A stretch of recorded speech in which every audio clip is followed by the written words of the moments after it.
Michael. I'm playing Ricky Lang. He is a freshman and the brother of fellow student Amythest, Amy, who is not present at the moment.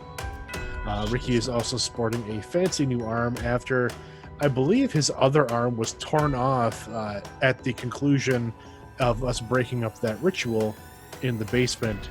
They were going to sacrifice our professor for some unsavory ends. And yeah, so Ricky lost his, I believe, right arm? I believe so. Yeah. I believe that led to the nickname of Lefty. Yes, it did, briefly. And Ricky kind of turned a little dark himself. He stopped wearing the striped suit jackets and, the polyester pants, and started wearing some, jeans and t-shirts and looking a little ragged. But he seems to be maybe back a little bit to his old self again with this fancy new arm. He's rocking. And how is he getting used to the new arm? Because obviously he had an arm for most of his life, and he liked that arm. For the 19 years of his life, he had a right arm, and he went without a right arm for a number of months. Maybe actually, but probably about a month, I think. And now this new arm, it seems to be a lot like his old arm. He's getting very familiar with it. That's a masturbation joke. And it appears to have all the activity, the range of motion, and the sensation that he was used to in his old arm. In fact, if someone didn't ask him, they might not even know he had a prosthetic at all. It's extremely fancy. It is extremely fancy. What is the first thing that Ricky did when he had his new arm? The first thing he did was he got familiar with the appendage. There's another one. And when Ricky got this new arm, he was forced to sign a lot of NDAs and things about where he got it from. Has Ricky kept his word? Ricky has told no one anything about the arm itself. He simply has stated that he was lucky enough to stumble into a wealthy donor who was willing to assist him with the new arm. Excellent. Well, I'm excited to see what Ricky ends up doing with the new arm that we can talk about in-game safely with all of our players. I think that familiarity that he's gotten with the new hand will hopefully, boil over into actually some benefits in-game. Perfect. All right. Let's go over to... Oh, yeah, let's go back to Tuco. Let's get Tuco back in there. Oh. So Tuco, you are at your court-appointed therapy session that you have been going to for, what did we say when we were muted? About 4 weeks? 4 weeks, yeah, 4 weeks. About 4 weeks. Mm-hmm. Yeah. The doctor is sitting there and going, so, Tuco, we've been doing these sessions for a little while now, and it feels like we haven't really broken the surface on the incident, the reason that you've come into my care. So why don't you just open up a little bit about that?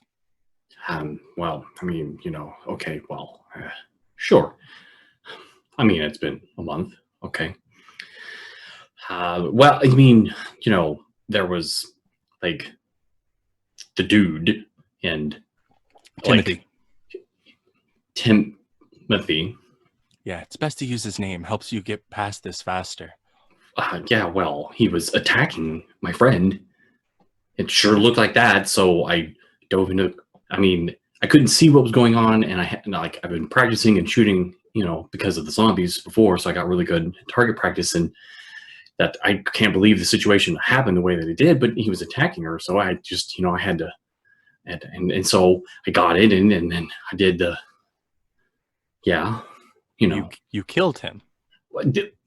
Well, I mean, he wasn't stopping, technically. So, you protected your friend by killing someone else.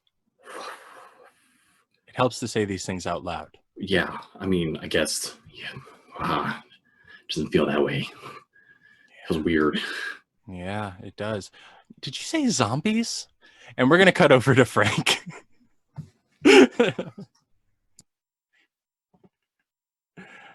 All right, go ahead and introduce yourself and then your character, sir. Hi, everybody. My name is Chris Hussey, and I'm playing sophomore theater major Frank Talamantes. And we find Frank in the middle of his audition, not for a play, but for a film that's happening on campus, a horror film. Yes. So just go ahead, mid-monologue. Just go ahead and feel free to audition away. Oh, my gosh. You put me right on the spot here. I should have had something prepared. Well, first of all, did we discuss, I think we discussed, was it an independent film or this was a student film? I want to say it was an independent film. It is, it is part of the film department. It is a school sanctioned project. Gotcha. And I think you found this audition, I think you found the audition and you tore down the flyer so that no one else could audition. So they've been hurting a little bit to get cast members. Right. Okay. So, all right. So we're picking it up from right when he goes to audition. Is that what the what the plan is? Okay. Absolutely. I just want to see you do your best. All right. So yeah. So Frank will he's gonna walk up on stage or walk into the room. Are we in a room or are we on a stage? Let's say that's a stage. I like a stage. I feel like Frank wouldn't audition if there wasn't a stage. Probably not. He would want it at the very minimum there to be some sort of riser of some sort, so he can kind of stand above everything. But he'll walk on, and he's walking on with confidence, but then probably just a little bit of humbleness about himself. So like his shoulders are up, but yet at the same time slightly down, just so he doesn't appear to come across too arrogant. And he'll turn, and he kind of does as he turns to face the director, he does one of those where the head is lowered slightly and then it comes up, as young or late teen, early 20-somethings often do. And he kind of throws a little bit of smolder out there. And hi, I'm Frank Talamantes, and I'll be doing a monologue from Bright Lights, My City. This is Jake, and this is from the third act. Get his head down, kind of do the fake compose yourself bullshit. Look, this isn't easy for me to talk about, and I want you to know that the only reason I'm even telling you this, Carol, is because I trust you. And that's not an easy thing for me to do, Carol. I don't think you fully appreciate how difficult that is for me. I mean, there's a lot that you don't know about me, Carol. But I want to tell you this because I trust you. When I was 15, I found myself in a really bad situation. And I was faced with a choice that somebody my age, well, really any age, shouldn't have to make. But I had to make that choice. And ever since then, I know that I've only been able to rely on me, just me. Nobody else, not my parents, not my friends, not anybody. It's just been me, Carol, until now. And you're the only one I've been able to tell this to. And he'll pause and do something with his hands, to show a little bit of pensiveness. And I killed somebody, Carol. I had to kill somebody. And it wasn't easy.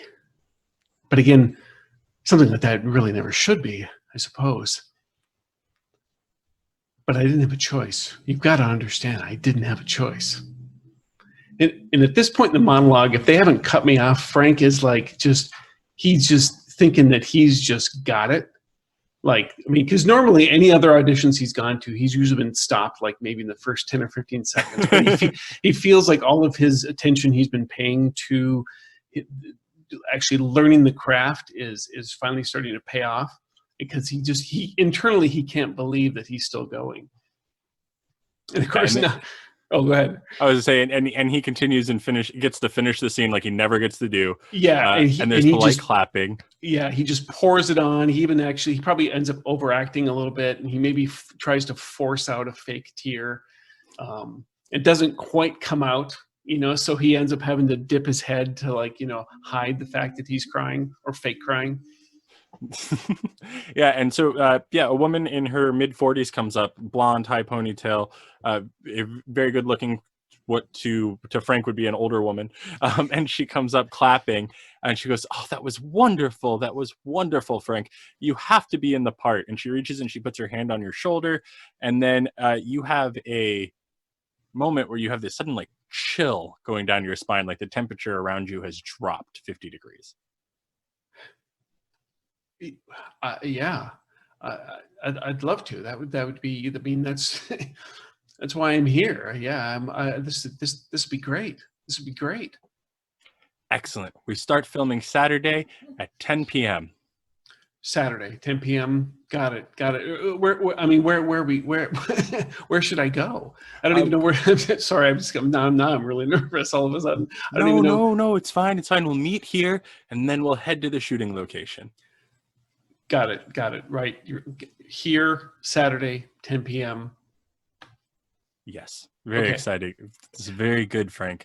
She pats you on the cheek. She's like, very good. Yeah. No, it'll be great. And then we will head over to Gretsky. Hey, I'm Wayne, and I play Gretsky. He is a hoodie hacker with a heart of Bitcoin. I love it. You decided to full on LARP this time. I should have worn a suit, but it's so hot in here. And so Gretsky, a big thing that happened to Gretsky last time we all got to sit down together was that the hoodie hacker got hacked. Yeah.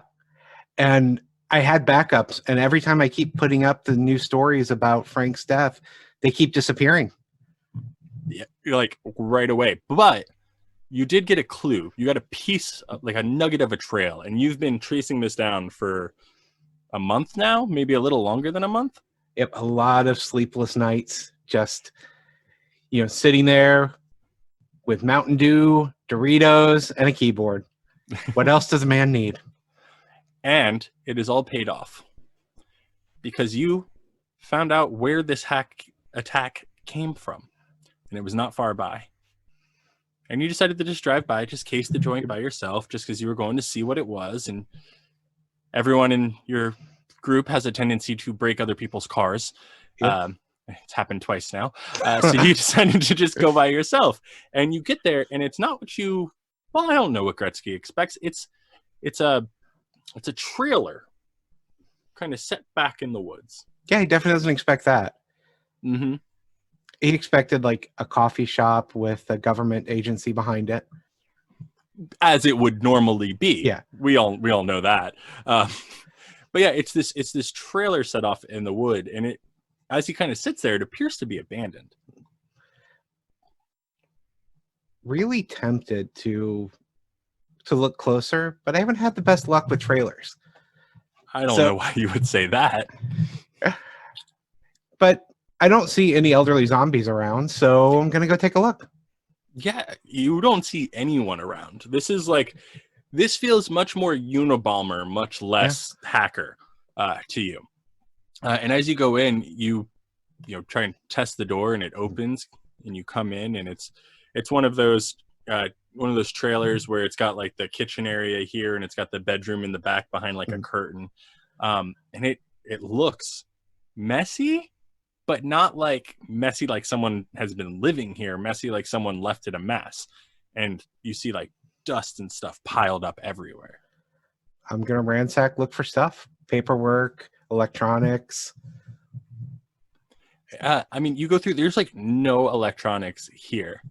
You do find, because you're looking for it, you do find a section of the floor that is cut that looks like it was to run cabling.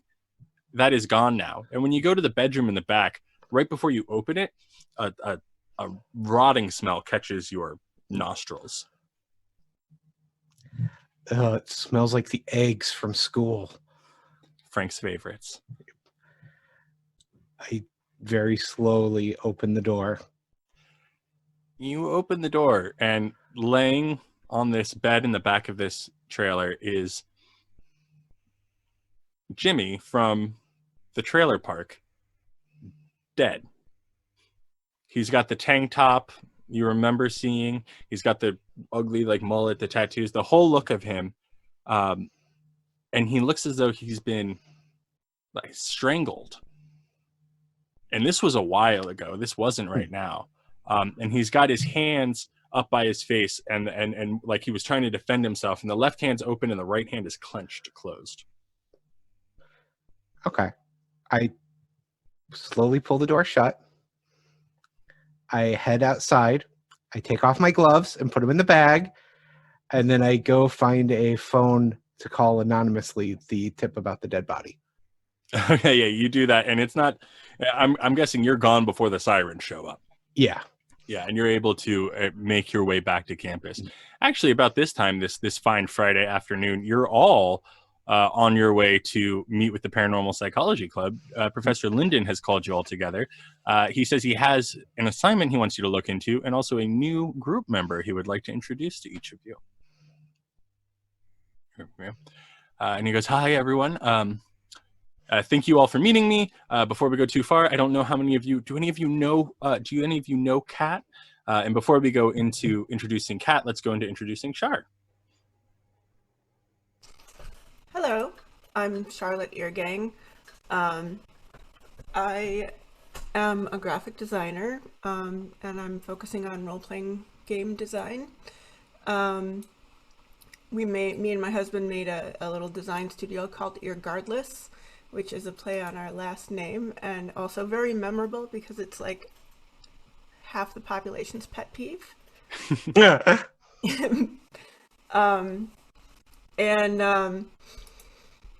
So yeah, that's me. I stream with Raven Desk on Twitch. We stream Vert, which is Cypher System, and that's every other Sunday. And yeah, so I'm playing Kat.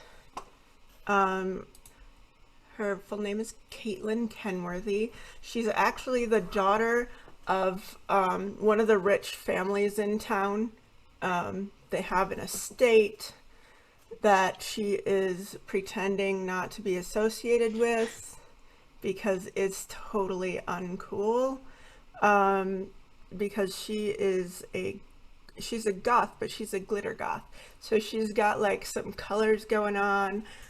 Her hair is dyed black, but there's pink at the end. And she is a theater major. And so she does recognize, I forgot Frank. your name because Yeah, Frank. I only remember your real name. Oh yeah. Well, no. Even as soon as she's introduced, yeah, Frank will have that momentary of, no, I don't. Oh, and then he'll like, oh yeah, techie. Yes, got it. Yeah. I get all the backstage stuff done. Yeah, absolutely. And you probably know Amythest as well. She's not here today, but she has a contentious relationship with Frank, and a more contentious relationship with Ricky, her younger brother.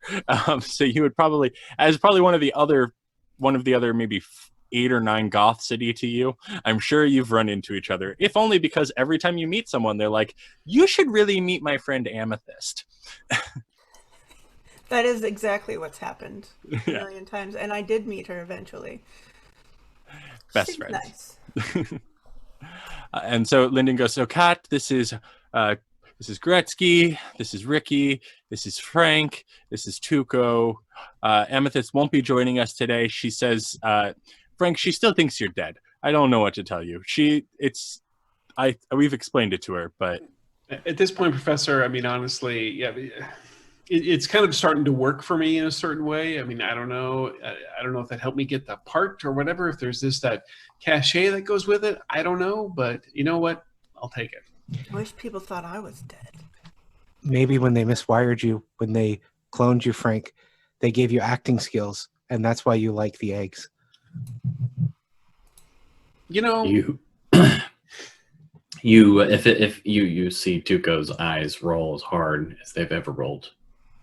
When they rebuilt him, did they give him a personality too? No, obviously not. you know what, guys? You just keep coming at me with this stuff and coming at me with this stuff. But let me tell you something.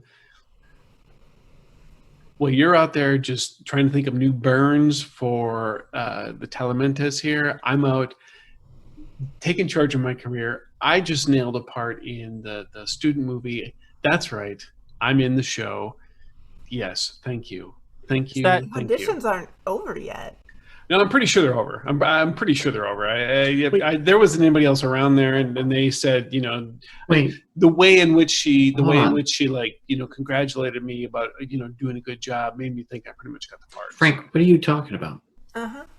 The what do you mean? What am I talking about, dude? Yeah, what are you talking about, Frank? I'm talking about the movie, the The movie? Yeah, the school sanctioned. It's a student production. So, Gage, It's not real another quick, porn, is it? we start out with 3 bennies, right? Wait a minute. Yeah.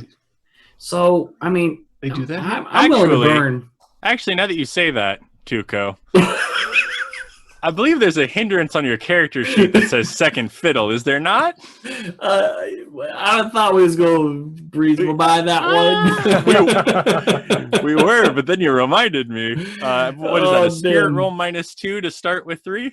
Yeah, you dang right it is. That's okay. The chat can give you bennies. Yeah, they sure can. You know Oh, what? I didn't go over that. Oh, for those of you in the chat, you can nominate people for bennies. The easiest way to do that is to highlight them using the XP that we have in the chat room. You don't have to spend any money. It's not the way bits and the like work. It just rewards you for watching the show, and that's any Gamers Table shows on this channel, whether it be this show or Big 20 on Sunday nights, which is a roundtable discussion from a bunch of different GMs from all over the place. It'll just reward you as you're watching. You can redeem that to highlight your text. You can throw in a character name. You can throw in the player's name. That's fine. And we'll reward them bennies as we go. Can we nominate for negative bennies? I mean, put it out there. I'll think about it. There have been some pretty bad puns. Yeah, but bad puns equal Bad bennies. puns got positive bennies. Yeah. Exactly. I'm a punny guy, so I'm on board. Okay. I also forgot So- dice. I'm realizing. Yeah, I had to get my Nothing dice out. I was there. just like, oh, wait a minute, I got to roll something. Hold on. No, I forget sometimes that we're not just hanging out. So a spirit roll for me, that's going to be D8. Where's my D8? There it is. And I get to roll my wild die with this, right? You get to roll your wild die with pretty much everything but damage and running. Yeah. Remember when I wasn't rolling those? That was fun. I mean, it was fun for me. That is going to be and it's at a -2. Jeez. Oh boy. That's going to be a 3. So no point of spending a benny because all it means is that you lose a benny. So you start with 2 bennies. What would you like to spend one of those bennies doing? Oh, I mean, I might not want to spend it now. Dang it. Never mind, Frank. Sure, you're in a movie. They wouldn't have called me because I do lighting. If there's a movie, I would have. Well, I'm sure they're still trying to put the crew together. I mean, heck, Kat, they're probably going to end up talking to you too, for that How matter. did you hear about it? I didn't see any posters anywhere.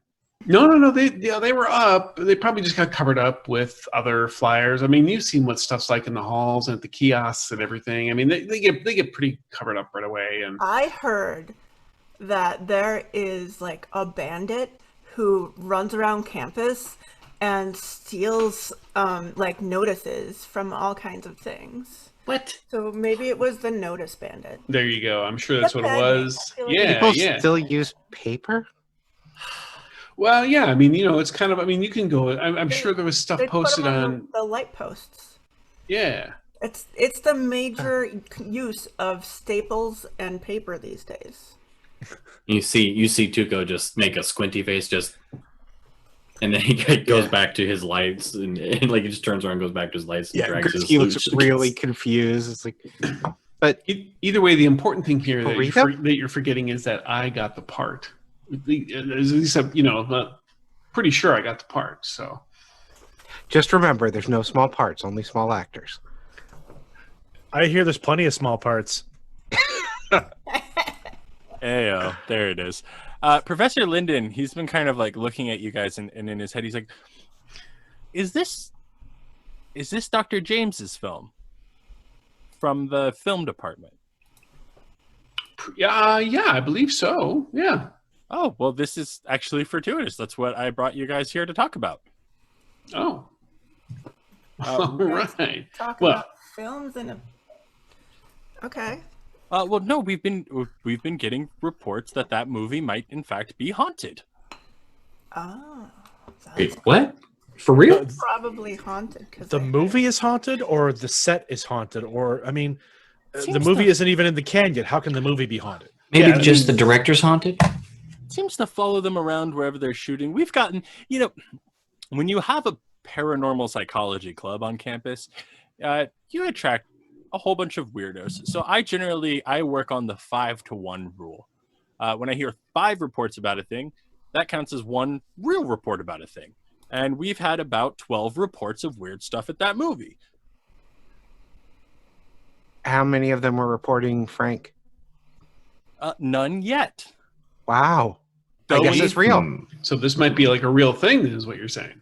Though after the pizza party that we all had together, which, by the way, thank you. That was a wonderful time. I'm glad everyone came. Yeah. We got quite a few calls about Frank from people who believed he had been dead. Well, Oh well, that was the mean, thing that happened. He we died. tried to tell you that. I don't know how many times. Sorry. Hey, that's okay. I mean, I try to tell you guys just as many times that it didn't happen, and So that what is it it- clearly hasn't happened because I'm right here. And the unfortunate thing feel is, like to die. Well, honestly, Kat, really for me, it felt just like I was in a very intense party that I wish I could remember what happened, because like I don't remember a lot of the details, but judging by just circumstances, I figure I probably had a really good time. It started with you falling over a rail, yelling parkour Oh yeah, And when I smashing- stuck the landing, yeah, that was sweet. with your face. so I stuck it. as I've already told you guys before, 5-to-1. So 3 of you have reported that Frank is dead. This is just for my own sanity. I have to wait for 2 more people to tell me that Frank has died I mean, before I can Oh, believe it. And Amy saw it too. Professor, and also Frank is right there. Frank died. Oh, well, there you go. We only need 1 more. I tap on my phone, and then he gets an anonymous email reporting Frank was killed. And there we go. Frank, apparently you're dead. Apparently so, Professor. I don't know. I guess I'll tell you one thing that will live and that will be just full of life is how I'm going to just kill this role. Pun You know- intended. Um, Oh, I'm sorry, Tuco. I probably shouldn't have said that, should I? Sorry, man. dude. Yeah, look, sorry. I'm like really excited, and sometimes stuff just slips out, so. Hey, he didn't do anything. There's no film of it. Yet. All the mean- footage was gone. There are the Are we police still reports. talking about the student movie? Oh, yes, the student film. No, Uh, we're talking about the time Tuco shot a Yeah. guy. What? Let's not as That was you? as the one who has signed Cool. papers to be his guardian here on campus, I don't think this is the best topic of conversation. You see, like Tuco get really, really red, and like he just kind of like huddles off with over like there's a light set up in the corner, and like he's just like taking his lights down, and like he's super, super red faced. I leaned over to Kat. Hey, if you want to see the videos, I do still have the videos of it, Really? of him shooting the guy. Like the really, really, really shot him. Yeah, he thought he was a vampire. So wait, I hold. mean, did he have fangs? Yeah, but they were those cheap plastic fangs like you get out of a quarter machine. Oh, that's not even the good kind of thing. No, it wasn't. Ricky puts his right hand kind of up to his mouth, and he's like, "Wait, Tuco shot someone? Yeah, it was in the news. Why is he still here?" Because it was self-defense. The guy was attacking Amythest. Oh, I don't think I heard that part. Oh. Is he okay? Yeah, she was fine. Ricky Oh, right, walks over to Tuco and like plastic puts vampire. out his new arm to like shake Tuco's hand. And like, so I'm putting lights away, and I'm just like, and I kind of like slowly stop and just like, kind of weirded out a little bit. I'm like, and usually you get this really awkward handshake because I'm already really robotic, and I'm like really like uncomfortable. Like I don't know how to shake this, so I'm just gonna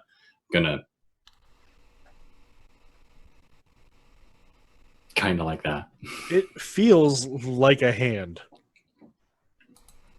Weird. And I'm like, so I'll take it like in a handshake and like turn it over and like look for like nuts and bolts and stuff, you know. Is this Wayne's got me a little paranoid now, so I'm checking out. Oh no, the injectors are in the last two fingers. You don't have to worry about those. What? And then like quickly let go of your hand. And I was like, Oh my god, I'm kidding. Injectors. It's just a hand. Gretsky has pulled out a notebook, wrote something down, and when he says "just kidding," you see him scribbling out the line. oh, I just, okay, man, not cool, man. Oh man, okay, yeah. Well, so that all happened, you know, while you were not there. While I was away, apparently. Amy never said that someone was attacking her and that maybe, you know, you shot somebody. Well, did she tell you the even bigger surprise? Tuco had a date. What? What? Yeah, he picked someone up in the cafeteria while Frank was eating the eggs. Did this Yeah. person also enjoy Samsonite luggage? No, she was pretty cool. She wanted to talk to me. What was her name? I don't remember right now. You don't remember the name of the girl that you were picking up in the Well, calf? I wrote it down somewhere, It's probably in the case, right? but and then you see him like diving into his suitcase, and like, you know how like the suitcase has a pocket for like, you know, like papers and stuff, and so he's rummaging through some papers and he's trying to find the piece of paper. I Yes, hold he my did, phone out but- with her Facebook profile on it. And I'm like, Facebook stalking. Sabini? Sabine? Sabine? Yeah, see here. And I'm like, oh, well, Here. Wayne, you could have just done. I mean, yeah, Wayne's got it. Oh yeah, that's right. I remember. Yeah, that's right. I remember that. Yeah, yeah. Those eggs were good. Talk about swinging the pendulum. Oh, just Yes, there really is someone for everyone.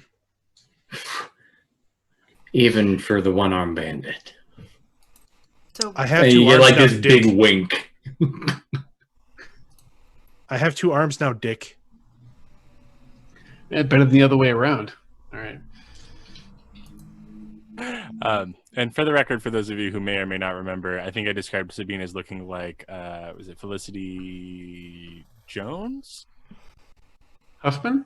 Jyn Erso from Rogue One. I think is how I described her. Sabine looks like Chris's Yep. wife. Sabine looks like Chris. Tuco, I'm so sorry. But the professor goes, but no, this is good news. If Frank, if you do have a part in the movie, you'll already have a reason to be there. Kat, I know you have familiarity. I know it's mostly theater, but I'm sure a lot of that would translate, and maybe you could show Tuco some things too, because he knows a bit about lighting, but I think he was mostly photography. Do you do video, Tuco? Yeah, Yeah. And video. There you go. Oh, good. This Yeah, should- I this mean, should be I do excellent. set design and like costume design and stuff. So if you could just like block out the frame, then then I could frame everything up and get all the lighting and Yeah. Yeah. I mean, I look like the director. Yeah, she seemed really impressed. So I'm sure it shouldn't be any problem at all. Making sure that you guys get in with the crew like that. Yeah, we can make Hey. that work. Hey, Frank. Yeah. Who else auditioned? Honestly, let me tell you something, Tuco. I was like so in the zone. I'm pretty sure that I didn't see anybody else there, but For such a major part? I mean, there might have been. I'm sure. I think I had a special session or Frank something. zones out sometimes. Like Yeah, and like a lot of times, like I said, I'll get really, really focused, and I won't even realize that people are around me. Like half the time, I even forget that Ricky is even alive, for that matter. So, and he's around all the time, like annoyingly so. So I don't know. I bet if they would have tweeted about it, more people would have shown up. Hey, Probably. Wayne. I see dead people. And Ricky looks at Frank.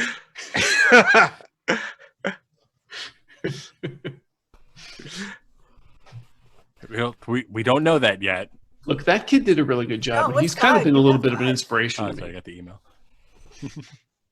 Oh, well, excellent. So the five of you will look into this then.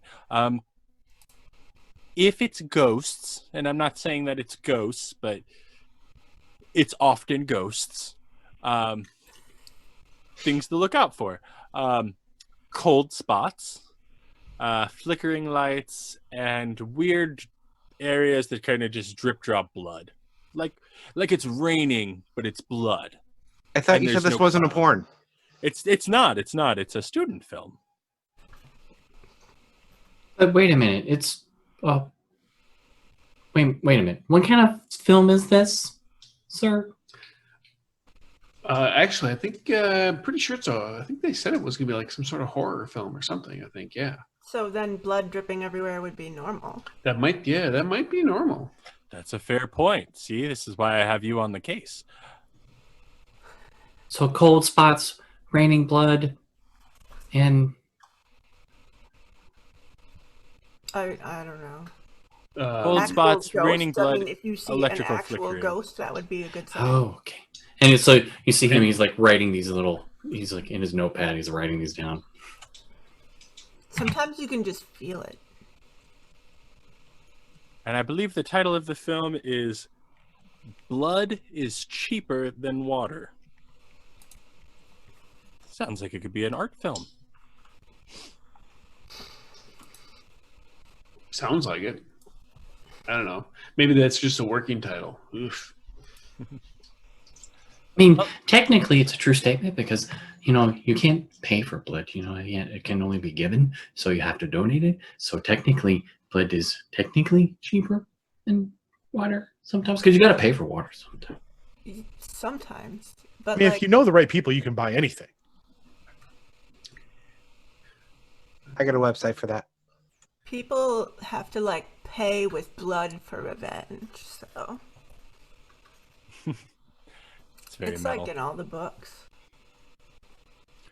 So okay, so I've got like I was told to report Saturday 10 o'clock. So we maybe can start then. What do you think? I do a horror film at 10 o'clock in the morning. No, 10 p.m. That's just with like the first day of shooting or whatever. That's just when they told me to show back up. So I don't know if it's like a congratulation party for me or celebrate me getting the lead. I'm not sure. But at any rate, Saturday, 10 p.m. So you guys all might as well come with, and just, kind of, bathe in the glow, so to speak. Ugh. The glow of Tuco's lights. Yes, exactly. Yeah. Okay, Frank. Okay. So you guys have this is Friday afternoon, so you have all the rest of Friday and all of Saturday if there's anything you would like to do specifically to prepare. Yeah, not necessarily to prepare, but I want to pull Ricky aside. And hey, I don't want everyone to know I was there, but I tracked down the person who hacked me and kept getting rid of all the Frank articles. Yeah. I found a trailer in the middle of nowhere, and that guy from the trailer park that tried to stab us was dead in the trailer. I reported it to the police and got left. He was strangled. You didn't find anything in the trailer, though? No, it was all like dusty, like it hadn't been used. There was cable runs, like an area where there were cable runs, but all of that had been pulled. So someone stripped the trailer? I think so.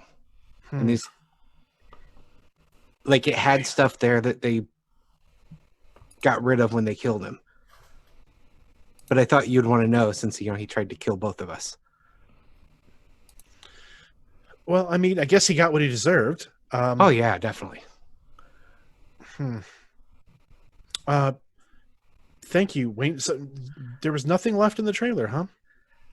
It was dirty, but no electronic equipment whatsoever. I wonder where that would have gone. So what's the likelihood that Gretsky has news alerts for everything going on weird about Pinebox? Oh, incredibly likely. Okay, so then you probably would have gotten an update. Are you hacked into Pinebox Police Department or not? Let's roll and see if I was able to make it in there, because I That's a would have good tried.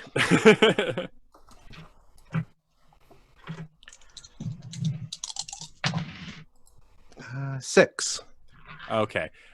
So one of the things that when they intook Jimmy's body was there was one piece of technology that was taken into inventory, and it was a flash drive that was gripped tightly in his right hand. When I read that, I just was kicking myself. I should have checked the hand. So that's just something that Gretsky would know. Yeah. I think this all has something to do with Frank's coming back. Like, there's an agency or something at work here. An agency, I mean, it's got to be someone with money that can do things like this. That's why I think agency. Could be private company. But somebody with money to afford stuff like this. Could be. But cloning? I mean, how else would they bring him back? I mean, that's what I think it is. It's what makes sense, because we saw him die. Subconsciously, Ricky's right arm, his right fist kind of clenches and then opens and clenches again. And I mean, he's been different since he came back. I mean, he likes the eggs. No one likes the eggs. Nobody likes the eggs. Now, what's the deal with this cat girl? I mean, probably a friend of Amythest, I would think. I mean, they obviously know each other. Look at that. Yeah. Great fashion sense. If you like that kind of thing, okay. You know what?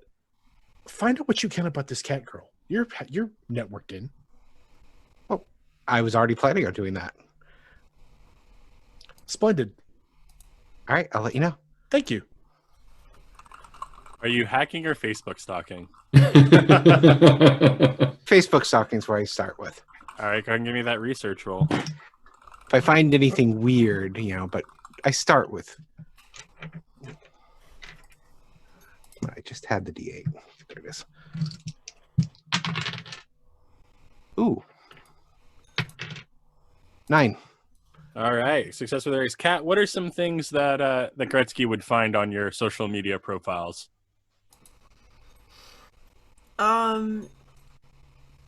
Mostly Kat trying to look like very cool in a dark way.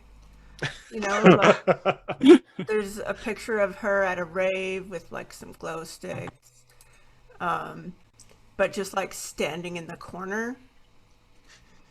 And there's a picture of her like in the graveyard looking thoughtful. And there's like no mention at all about her family, even around holidays and stuff. She just has like K as her last name. She's Kat K. Because they just annoy her and she doesn't want to deal with them. And she hates it when people like know who she is. And I will say, because you succeeded with a raise, another thing you might notice is that even when you go back before she started in school, you will notice that all of the photos are from this area. Okay. So because you succeeded with a raise, the other thing you get is that Kat is a townie. I find myself, there's a mystery there, and I really am tempted to dig in. But I really respect people keeping their names secret. So that. Gee, I wonder why. So I leave that part alone. I just kind of report back I report back over to Ricky. It's like, well, she's typical goth. Well, I mean, that's good to know. Nothing about why she would be in the group. She's from this area. So she's seen some weird things. And she's been part of the I can't remember what it's called. She's been part of the theater program, so there's Frank and Amythest over there. Yeah, okay. It's fine. I was just curious. That was all. Thank you for looking. Sure. I appreciate it. Did anyone else have anything they wanted to do to prepare? Yeah, Frank wants to do just a little bit of research because what the professor said about, some hauntings kind of following, either he said it followed the film around or followed this professor around. Okay, so what specifically, he had said the filming. Yeah, so he just wants to do just a little bit of research into that just to see like what some of the reports and stuff might be. Okay. How do you want to go about getting that information? Good question. Do you want to talk around your actor buddies? Do you want to search it on the interwebs? It's probably going to be through more of a conversational thing because I think Frank is going to use the cover of him getting this part to kind of case other people who he knows have some sort of association with that, or who might have an association with that. Okay, cool. So go ahead and give me a persuasion roll. Can I use work the room with this? What does work the room let you do? I'm going to tell you here in a second as soon as I get to that page. That's new to Adventure Edition, isn't it? It is once per turn, roll a second die when... this is for supporting. Okay. So never mind. I'll just use regular research. Well, you can use your persuasion if you want. Which one's better? I'll definitely use persuasion. Yeah, you're not really looking online. You're going and talking to people you know. That is going to be a 6. Yeah, so you find out like a couple people. They were like, yeah, I went out I was on that for like the first day or two, but it's like weird stuff kept happening. Like all of a sudden I'd just be like freezing, and then I go to grab my jacket, and by the time I got to my jacket, it was like right back to normal, and it was just kind of weird, And I was like, I don't need this. I'm an actress. So exactly. And also, who wants to shoot in the woods? Ugh. Well, I mean, sometimes you got to do what the part demands, but I mean, I understand what you're saying. I will take the part of something inside, warm, dry, and not tracking mud. Right. Yeah. No. Brittany, I get it totally. It's fine. Yeah. Anyway, so did you go out for it? Did you do the auditions? I did. You bet. Yeah, absolutely. I did. Oh, it's better I'm you kinda- than me.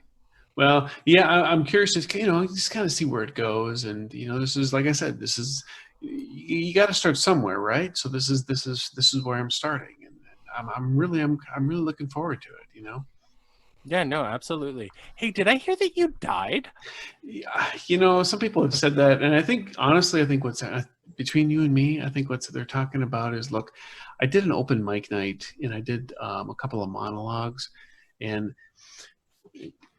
okay, it didn't go really well, and so I think some people just kind of took that as me, like, oh, like he died, he just did such a bad job, So I think that's what it was. See, my bet was that you faked your own death to be more popular, like Tupac or Prince. Oh, no. Now, you see, that's what you're probably going to hear, something like where, like, I was doing some parkour stuff, and like I fell, and they might say that I died at that point in time. But what happened? I pretty much stuck the landing. I mean, I might have stumbled a little bit here and there, but because I wasn't counting on exactly how deep the steps were that I was landing on. But the point being, now I'm fine. Everything's fine. I'm fine. I'm alive. I mean, obviously, I'm right here. I'm talking to you. So, What's parkour? did you ever see that episode of The Office? Never mind. Uh-uh. It's like acrobatics outside in the streets, like street acrobatics. It's like, who's that magician guy who does all the street magic? Not Chris Angel. No. The cooler. Oh, I guy. love Chris Angel. The cooler, creepier guy. Mind freak. Yeah, right. No, yeah, but he's like 90 years old, and he just hides it with all of his dark hair. No, I'm talking the dude. I mean, Chris Angel could get it. Well, yeah. Well, no, yeah, like whatever. if you know him. Yeah, but I mean, he wears chaps, so it's definitely not Chris Angel. It's the other guy. He's like really weird. He's like David Blaine. That's what I'm thinking of. It's like that guy. I think my mom watched him. No, he's probably, because I mean he's pretty cool, Anyway. Yeah, I'm gonna go now. Yeah, okay. So really got really cold, then it got warm. Got it. Okay. Yeah. All right. I wish I'd have gotten a raise. Okay, thanks. I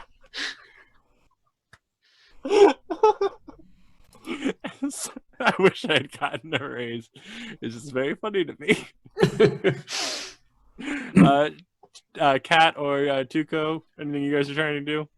Tuco is definitely going to do some research of his own, and kind of get on the internet and kind of figure out a little bit of where the filming location is, like what some of the production schedule stuff, getting like more of the more cinematic and movie like item stuff to try and figure out where they're at, where they've been, like what cities they've been in, or like see if there's any, and then like cross-reference and do like a search for like paranormal activity or ghosts or something like that, any kind of like on the news feeds or something like that.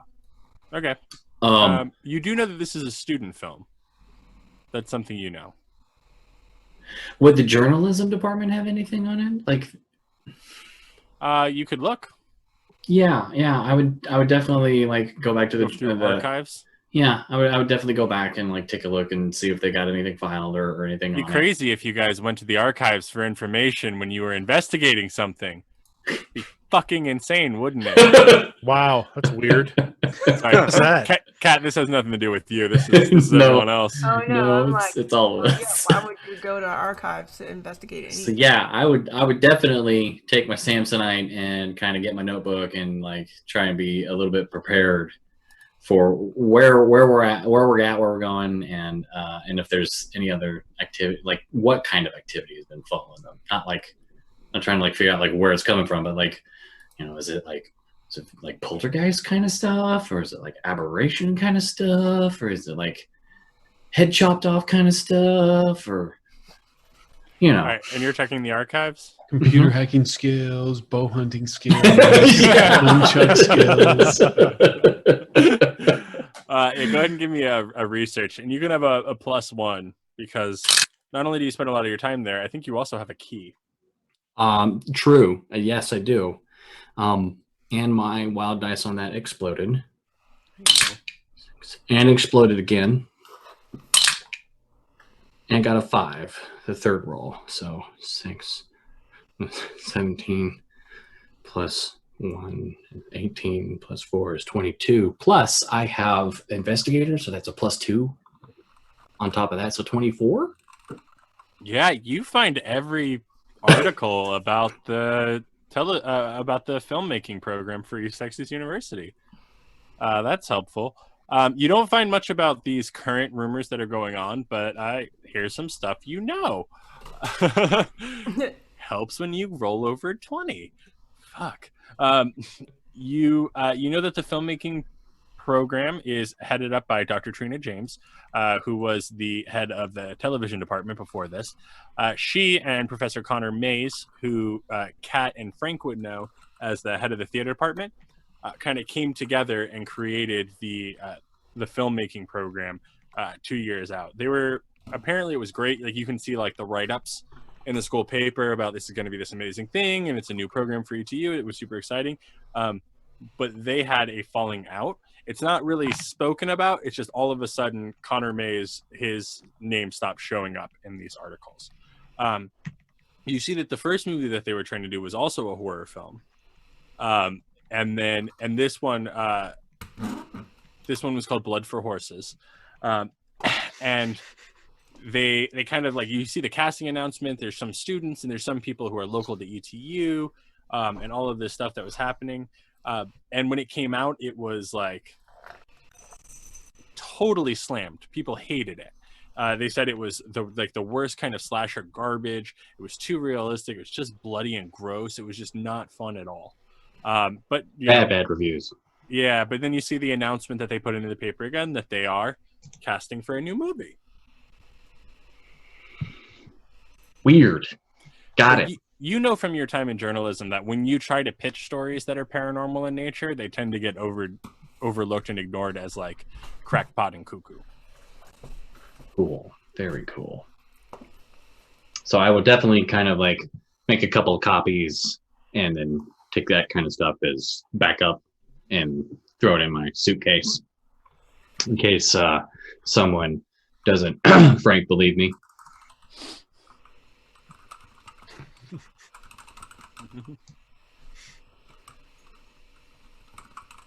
All right. And Kat, was there anything you wanted to do beforehand? I want to look into what kind of you know what? I'm going to go and I'm going to talk to the professor and see if they need help. Just like randomly knock on his door. Professor Dr. James? Yeah. Okay. And see if they need help with the lighting.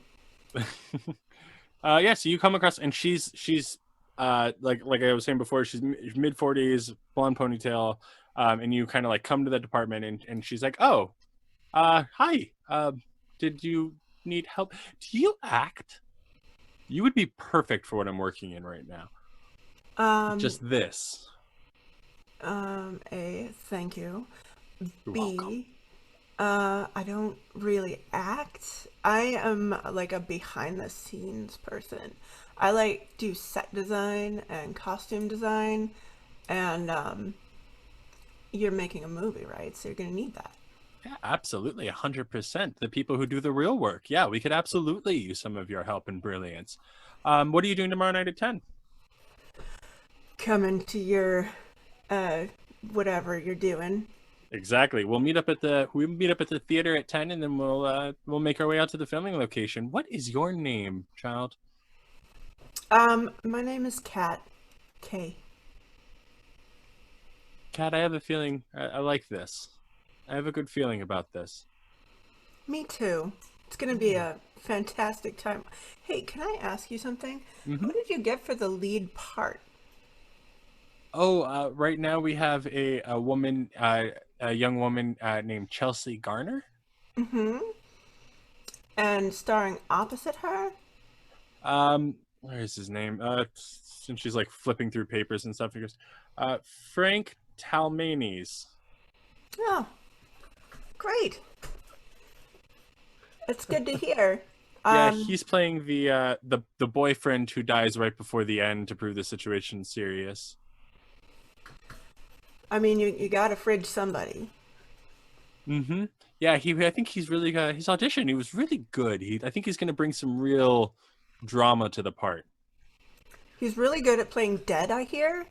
That's what I'm hoping. I think you'll believe it when it comes from this young man. Yeah. Mm-hmm. Gravitas. That's great. And I will see you tomorrow at 10 p.m. p.m. We're meeting at the theater. Because it's dark then. Yes. It's best when it's dark. You get it.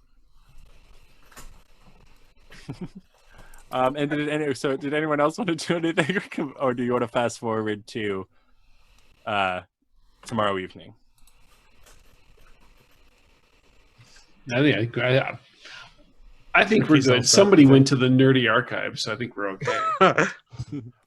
Ricky spent like the rest of the time like trying to like text his sister questions about Kat. Like, do you know this girl? Are you familiar with her? She was kind of all up on Ricky. Or sorry, not Ricky. But she was kind of like seeming interested in Frank. I don't know if that's really a thing or not, but you know. See, you should just Discord message all of these questions to Shannon while she's trying to like do all of these other things. And if she answers you while we're live, you can just be like, I just got this text from Amy. She doesn't even know Kat. I'm going to do that right now. Yeah, okay. I like that. And we'll have that as we go through. So you guys have the rest of the evening and then the next day. And then you all end up at the theater. And there's some other people there. There's Chelsea Garner. There are a couple of older people. I mean, old compared to you guys. They're like 24. Who are two men and a woman who are standing around Dr. James, and they're talking and stuff. And then there are a couple of other people for like two other people who are like hauling cameras and equipment and stuff like that. And when you guys show up, Dr. James goes, "Oh, Kat, darling, Frank, dear, perfect. You're here. Wonderful. And who are your friends?" Oh, yeah. So, hey, Professor. First of all, hi. And, you already know Kat. That's great. So this is good. Yes, she's going to be doing some of the behind-the-scenes work for us today. Oh, that's fantastic. Great. I definitely, this gentleman here with the case, I can't recommend him highly enough. This is my good buddy. This is Tuco. He is a lighting artiste. I mean, he really knows his stuff. Ricky over here, he's as you can see from both his right and his left arm, he's got a lot of strength. He can haul stuff around. He'd be a great grip, a two-handed grip even now, which is great. And then you're going to need some IT support here. So if there's nobody I would trust more with any of this than Gretsky. This guy here, I mean, I can work on that too. Like the hockey dude, he's like the great one. So but it's just with computer shit. So I'm not all muscles. I can do IT things also.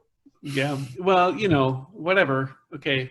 I'm sure I could handle any job they've got here. Yeah, we don't. You are really pretty need strong, Ricky. much help in terms of IT, but but lighting is very helpful. And if you boys are here to chip in, you know what, you boys come help us out. Maybe we can find a way to get you some extra credit out of it. See, there you go. Yeah, I can. I could use some help building sets. Strong men. I'll help Kat. I'll help Kat with the sets. I'd rather build things than carry things. I'm not some common mule. Hey, there's nothing common about you, Ricky. Everybody knows that. Everybody knows that. Does anyone else smell a corpse? I smell a corpse. That's because I'm killing it. Or I will be. Oh, again, sorry, Tuco. Sorry. I'm sorry. I keep going grabs there. his suitcase and he walks over to where the lady is and she's like, look, where's your lighting equipment? And Frank will follow me. He's like, look, I'm sorry. I just keep going there. I'm really, really sorry, Hey, man. Frank, Gary. watch out for those stairs over there, Frank. Gary, I'm going to introduce you to Dr. Iverson. He's overseeing lighting. You'll be working closely with him. And Kat, I want you to meet Dr. Stamps. Felicia, you come here too.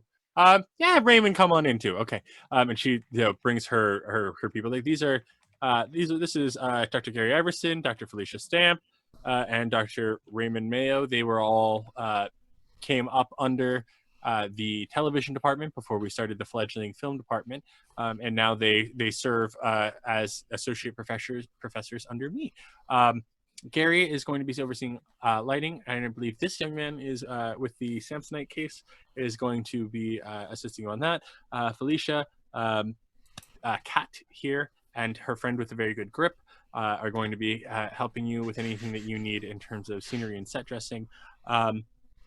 And Ray, I suppose this last young man can help you set up any audio that you need to do. Perfect. Yeah, it can't Are be you hard. any good with like computer programs, like editing stuff? It's a movie. Yeah. There you go. You can be the editor. Definitely have a part to play. Yeah. No, I mean, it's so great. Like, look at that. I was just saying to you, Felicia. I was just saying this to you, Felicia. It's like, yes, have we lost 8 students so far? Yes. But now in less than 3 days, we have 6 more. This is going to be wonderful. And we haven't lost Chelsea. Isn't that right, dear? And Chelsea's like, nope, I'm here. Excited to do the work. Hi, Chelsea. I Hi. hear you're the star. That's what they tell me. I'm told I'm a final girl. Is that right? A final girl. Oh, well, I'm not going to spoil it for you in case you haven't read the script yet. I read the script. I'm not entirely sure I understand what it means, but I'm here to act my heart out. And if you believe in yourself, you too can achieve your dreams. Let me show you my mom's book. And she puts her arm around your shoulder and starts walking with you, trying to show her mother's motivational speaking book. The other people saddle everyone pretty much but Frank with equipment to start carrying, and you guys walk about 40 minutes into the woods. So it gets heavy by the end. And they take you to this kind of secluded place where there's like kind of a big hill on one side that's really nice to bounce light off of, and a wooded, shaded glen very far away from school. Like, if you guys are screaming because you're making a horror movie, no one's going to hear it. It's great. And they start going around, and Gary or Dr. Iverson, Tuco, he has you come around and help him set up lights. And he's like, just make sure, as you're setting them up, I'm sure you've done this before, but I have to say it just because I don't know what you know yet. Yes. Yep. Open the barnyard doors before you turn the light on so that we don't have to pull it down to check to make sure it's working. That way, when we just power them all on, boom, they're open. Okay. So here, I'll place the tripods down, and then everywhere I place a tripod, go ahead and slap the light that's under it on top of it. Run it to its full height. Again, barnyard doors open, and then I can come back in position later once we got them all set up. Sound good? Yeah. Sounds good. Excellent. He pats you on the back a little too hard, and goes about dropping tripods where they go. And it's for Gretsky, it's a similar thing with Dr. Mayo. He's just like, yeah, we just got a couple of places we got to drop. If you want, we can just do them together and just bang them out real quick. It won't be that big of a deal. Sure. And So there's I hear weird stuff's been happening on the set. Anything we should keep in mind? Maybe solar flares or electromagnetic interference causing problems with the recording? I mean, not so much that I know about. I've run into you're in the woods at night, and no offense to you, but we're dealing with kids, we're not dealing with professionals. Yeah. So they tend to get we're shooting a scary movie and we're doing it at night, and they get freaked out. They're like, I saw a decapitated corpse, that kind of stuff. But no, I haven't really run into anything serious. That's good. As long as nothing will mess up with any of the equipment. That's the important part. Yeah, no, 100%. Yeah. Speaking of which, we should actually probably we should get on that. Yeah. And Felicia takes Kat and Ricky. And she's like, this one doesn't really have a lot of scene. We're going to be trying to use as much of like the natural area as we can. But if you want to help me, let's just comb the ground. Let's make sure there's no like big sticks that the actress could trip on by accident. You know, we want her tripping on cue.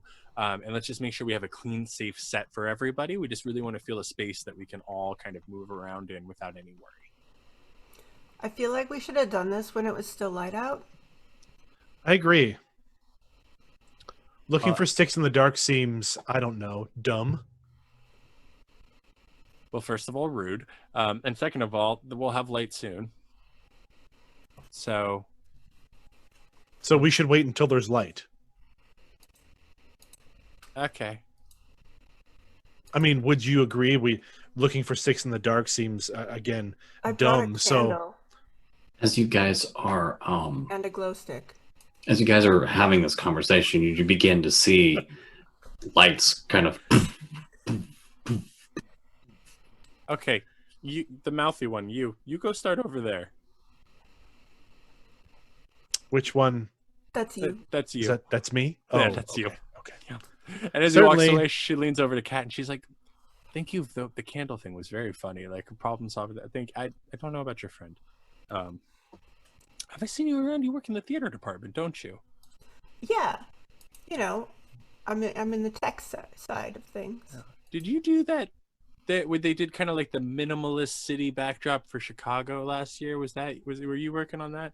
Oh I thought my that was God. so neat. Thank you.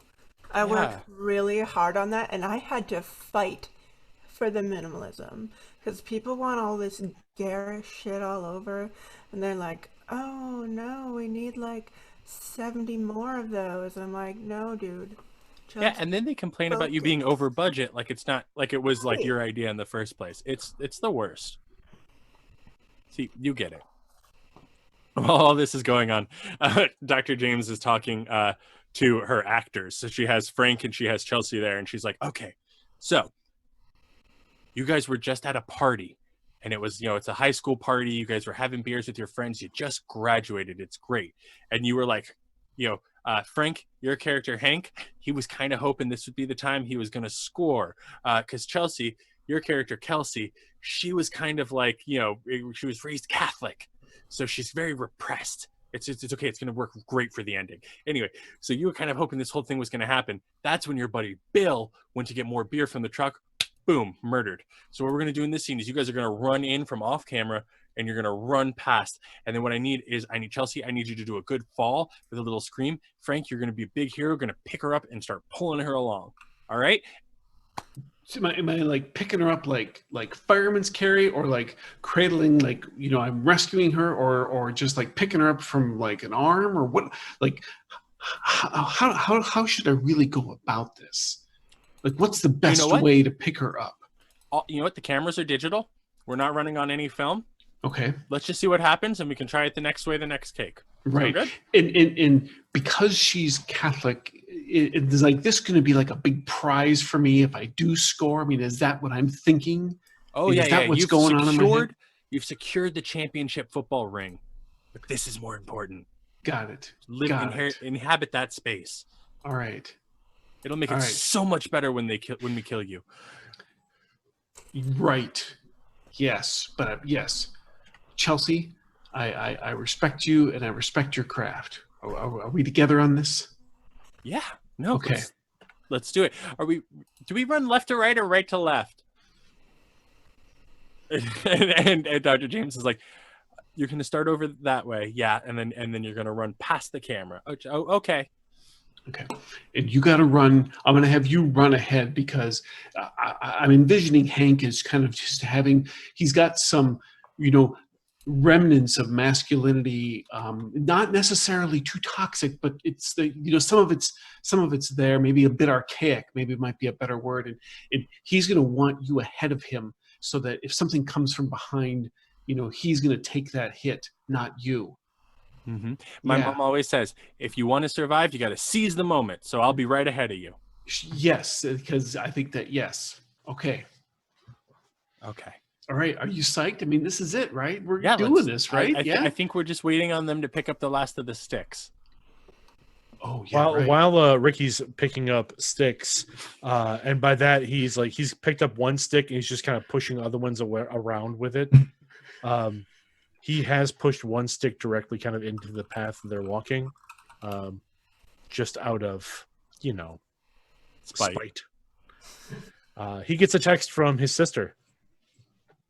Okay, what does the text say? And Amy responds, "Oh yeah, I know, Kat. We did the show Drunk Shakespeare together." And then there's a couple of like beer bottle emojis.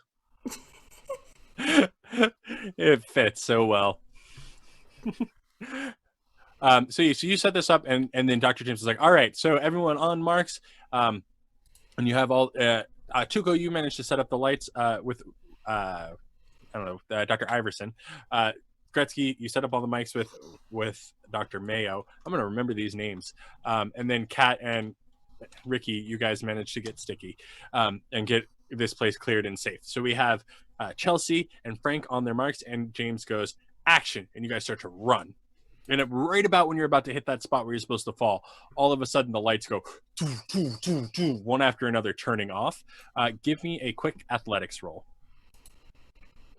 Just Frank. It's going to be a 4. It's going to be a 4. So your foot hits a big stick that was right in your path in the dark, but you managed to stumble over it. Chelsea does not. Chelsea goes down hard, and her knee is just like scraped all the way up from like shin to knee. Frank will take a free action, go and say, "I think that was too early, but we're going to go with it." It is now pitch black in this clearing that you guys have been shooting in, and you hear James go, "Iverson, Gary, what are you doing? Turn the lights. I ain't turned the lights off. What do you want to do? I can't control anything." And that is going on. Tuca's gonna crawl back to the light panel, so like all the wires for the lights they go into like a panel. So he's kind of crawling to that and has his phone out, and he's using it as just a little bit of a light, trying to follow the wires, because he did the lights, so he did the wires, so he's just following the wires back to the box. Yeah, so you're doing that, and you're checking your signal flow, and everything is plugged in right, everything is routed right. You toggle it off on, and then, because everyone knows you turn it off, you turn it on again. That's the first mistake. That's the first thing that you need to do. And everything looks right. And Dr. Iverson comes over, and he kind of like pushes you out of the way and starts going like, and he's like, "No, I don't know. There's no power." On.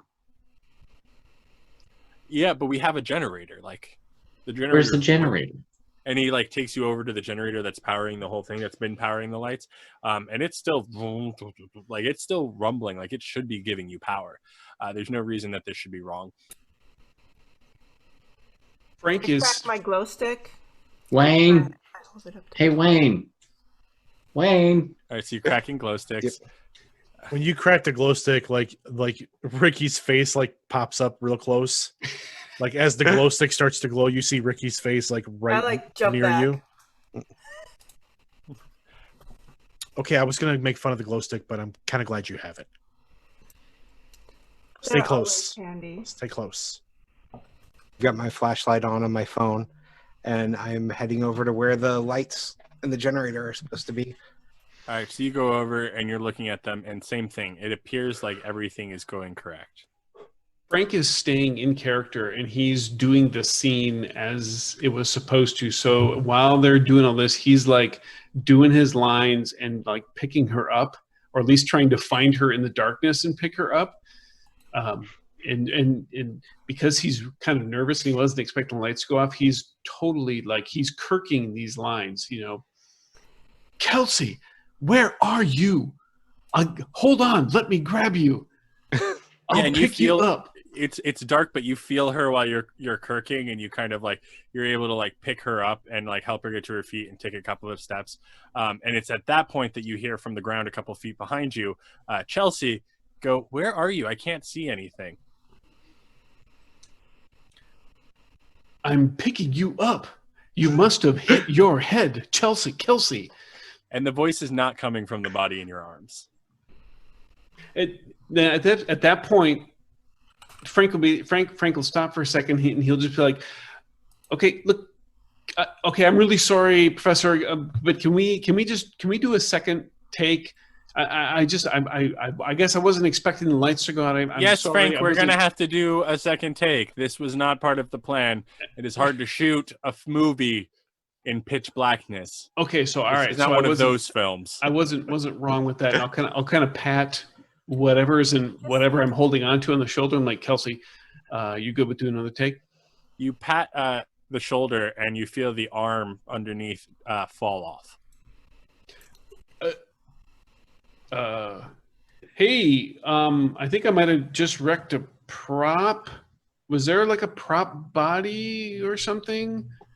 I'll Professor? walk over to you with my glow stick. Yeah, and as Ricky's you get following close, closely. about the time that the glow stick would start to just barely illuminate Frank and whatever is in his hand, Frank, the thing disappears and the generator keeps kicking, and all of a sudden the lights come back on. And in your hands, Frank, is nothing.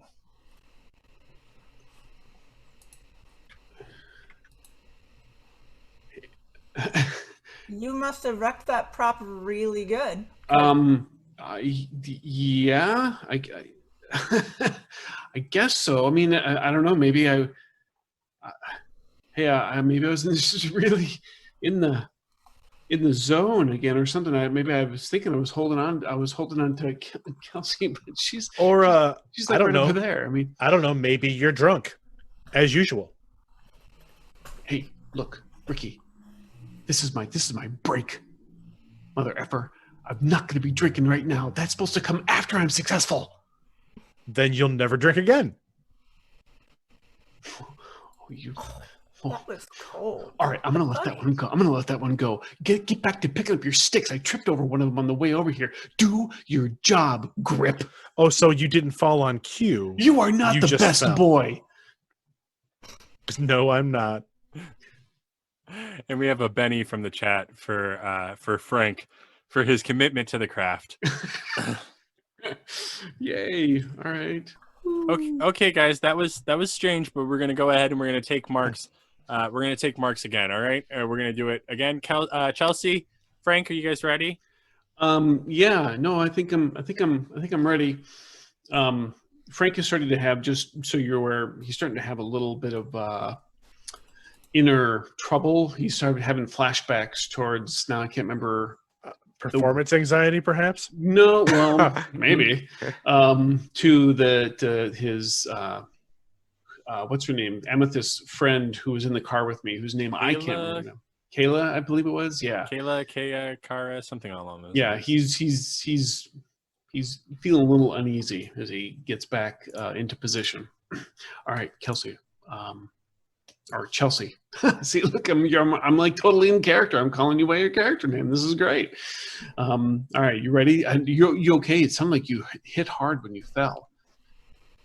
No, I'm fine. I guess I was just really going for it.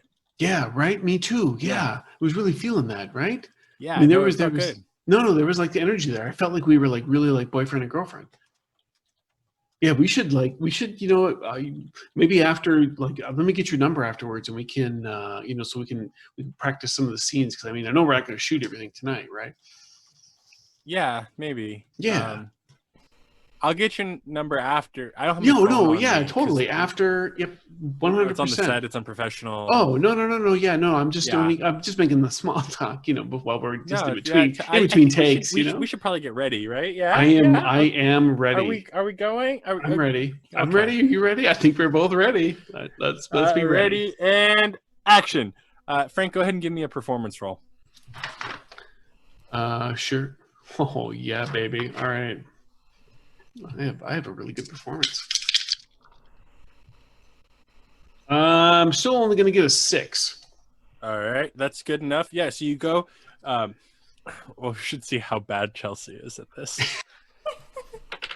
Chelsea got a 5. She did it. Bad. All right. She good. falls on cue. She looks up Nice. at you like she needs help, and you help her, and you guys take off. And Dr. James is like, excellent. And you guys do this. Probably about another hour goes by. You do this shot a couple times. You move locations to another location, kind of working your way through this first shoot. and it's probably about 1 a.m. at this point. And Dr. James goes, "Cut! Let's start packing it up for the night, people. Excellent work today. Way to recover from a little bit of a rough spot. I'm proud of each and every one of you." At this point, Ricky, all of a sudden the air around you goes from like kind of because it's like April in southern Texas, so it's pretty warm even though it's evening, and all of a sudden it drops 40 degrees right where you're standing. And he involuntarily shivers. Oh, Your right arm is not cold though. Did anyone else feel that? Kat, did you feel that? I'm right here. Did I feel that? You did not. No. Feel what? It just probably got a leaf. It just got really, really cold right here. Ricky moves over like a step, like steps over maybe 1 or 2 steps to the side. Completely gone. Back to normal. It got really, really, really cold right Like there. cold spot? Well, here, feel this arm, and he holds out his left arm, and you can feel the goosebumps on his arm still from how cold he was.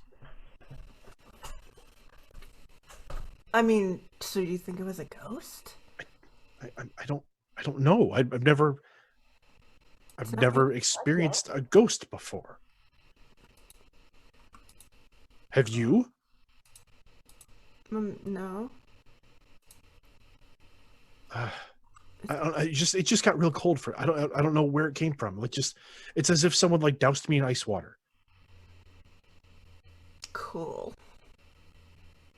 I want to try and like walk around in the area, hoping that I'll feel something cold. Go ahead and give me a spirit roll. Oh, hold on. I gotta look at what my spirit is. Haha! Sometimes we roll dice.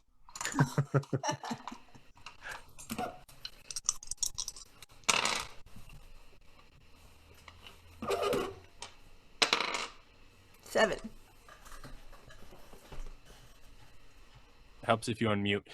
You walk around for a little bit, and you don't notice it exactly where Ricky pointed off.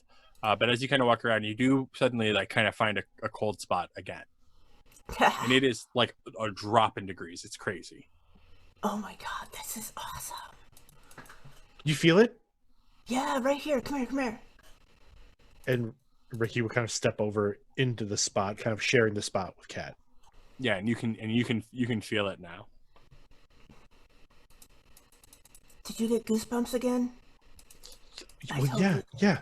Do you think we can talk to it?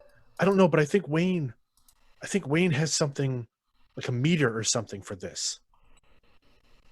Like Hold on, stay right there. Stay right in the spot. So while you guys are going through this, Gretsky and Tuco, you guys are kind of near each other. And Tuco, you've got this big thing of lighting equipment under your arm that you're carrying, and Gretsky's next to you. And all of a sudden, you're like kind of looking this way, and somebody smacks all of the equipment out of your hand, and you're just flashing back to being in like grade school and having the bully come up and just slam your books to the ground. And you spin, and the only person near you is Gretsky. Oh, man. Careful with that stuff. It's expensive. What? Yeah, what'd you do that for? Why did I do what? Don't you? Come on, man. Like, that's rude. What? You get like the squinty eyes of doom. He's just like, really? You're gonna do that? You're gonna just play like you didn't just do that? Do what? Oh my god! I mean, like you can hear him under his breath. He bends down. He starts picking all these, and he's like, smack these out of my hand, and you can't even admit it. But smack me, dude. They're technology. Have you ever seen me abuse technology? Well, I mean, I didn't drop these. I didn't smack them out of your hands, that's for sure. Then you see Tuco doing like the slow, like just like left to side, left to right side, like I'm like looking, like I'm just looking for anything. There's nothing. Yeah, no one's kind of near you guys in the marching order as you guys are walking back. But while you guys are kind of having this conversation, Ricky comes up. There was nobody else around us, Wayne. Gretsky, do you still have that little meter that you said detected ghosts? Ghosts aren't real. I know, but I know you built one. The temperature thing. Yeah, the temperature thing. Oh yeah, I bought that off of That's I bought that off the dark web. Oh, do you still have it? Yeah. Can Here you I go. can I I reach have in my it? bag Yeah. and I pass someone over. And it looks pretty simple to operate, I assume. Yeah, it's one of those point and press a button ones. Oh, He like was- like a laser temperature reader kind of thing. Yeah, he used it. He would use it on his computers to make sure they're not overheating. Okay.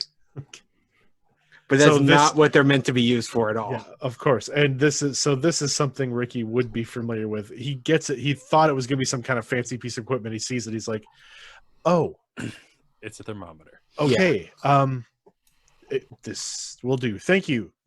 And Ricky turns and kind of like, If you're runs looking back for to dead people, I think Frank's over there. no, we might have another one. Maybe. Oh, I don't know. I'll bring this back. And Ricky runs back off to Kat. By the time Ricky would have gotten done with that, I finally have all the lights back in my arms. I'm like, you walk first now. I want to see if I can get the audio from the first take and see, does it just stop when the lights go out, or is there some sort of EVP on there? Okay, so you're gonna try and get that when you guys Yeah. get back. Yep. Okay. Are you going to ask for it, or are you going to attempt to steal it?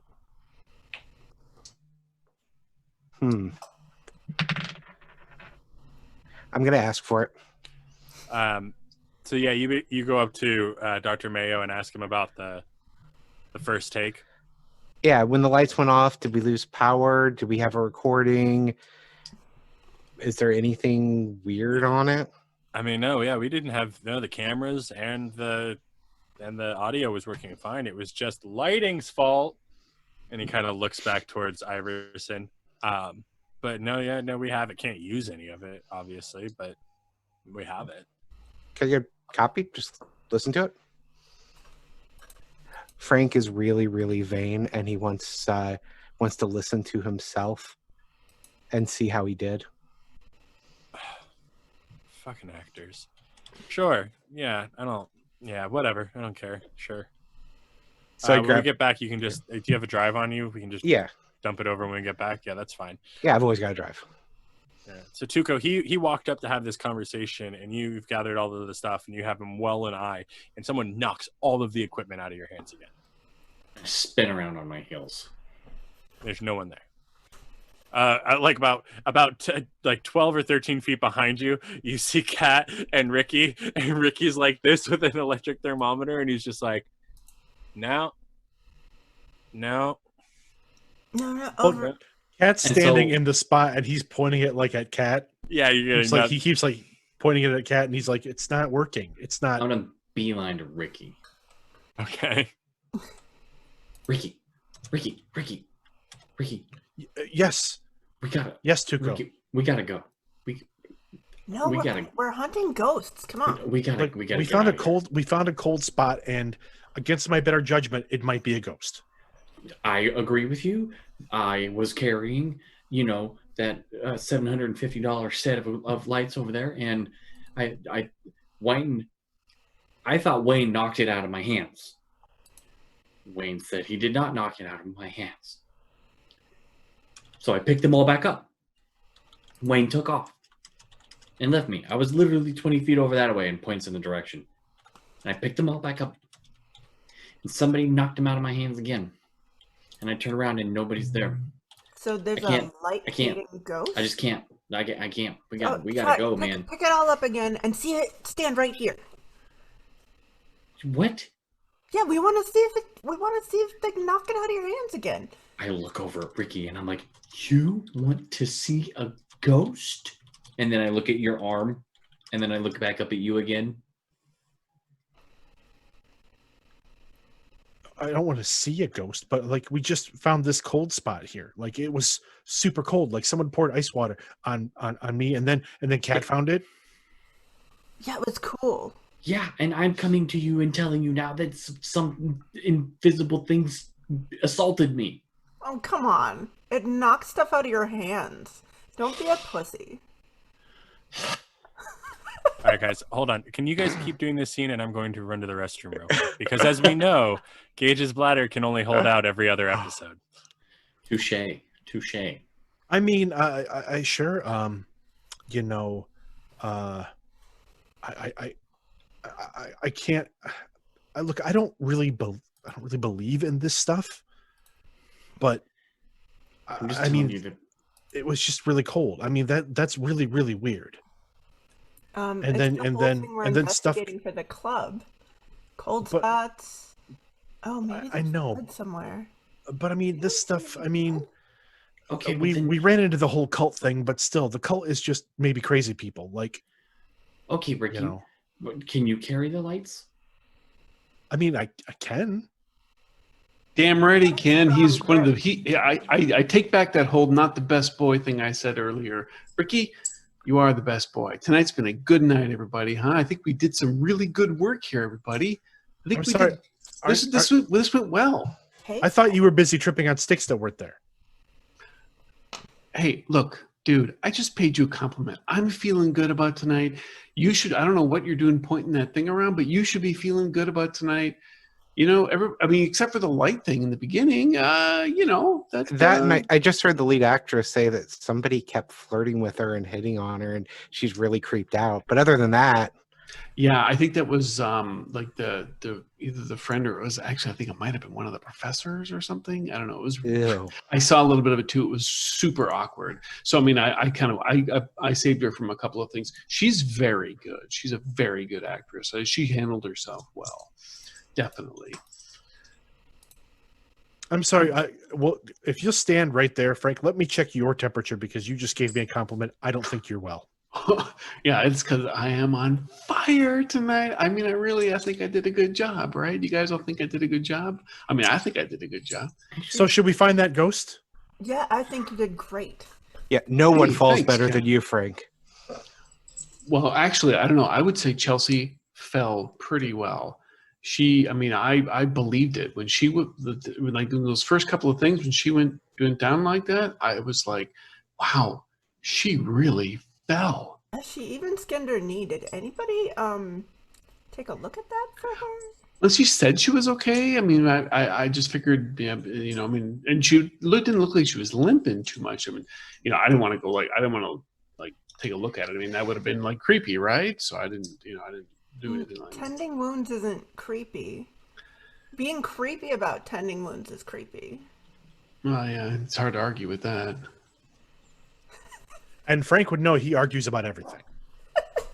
Yeah. Only when it's clear that you guys are wrong. I mean, right? I mean, that's the only time it was worth arguing is when I know I'm right and you guys are wrong. That is a good time. Tuco, if you don't mind, I'm going to grab those lights here. You take this, and he kind of hands you the thermometer thing. Yeah. I'll grab the lights, and if you can show me where to take them so I can get away from this. Yeah, come on. Like, thanks, Ricky. Hey, I want Come to on. find the ghost too. And like as we Well, turn come around, along. You Where don't does have it to. turn You don't around? have to stand there by Frank while he blathers. Wait a second. We've are you all guys, figured that out. are you guys Yeah, serious? come on. Yeah. Come on. Are you He'll- guys he'll serious figure about the it out. ghost? Yeah, figure it out, man. Did you feel any cold spots when you were running when all the lights went out?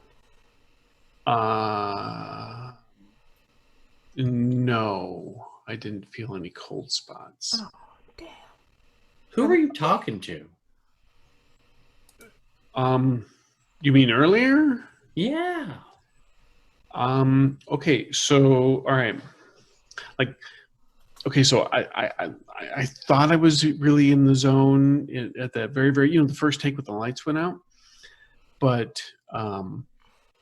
maybe I wasn't, and I thought I had picked Chelsea up like I was supposed to, but then I heard her voice behind me, and when the lights were still out, and I thought that was just like when we after I had called for the cut. Oh my God, Chelsea's a ghost? Well, no. I don't know. I don't think so. If she is, I mean, if she is, she's a really good actress, then, because I totally believe she's a human. But I heard her voice behind me, then I thought it was just like a trick of the woods, because I'm sitting here thinking I'm holding on to her.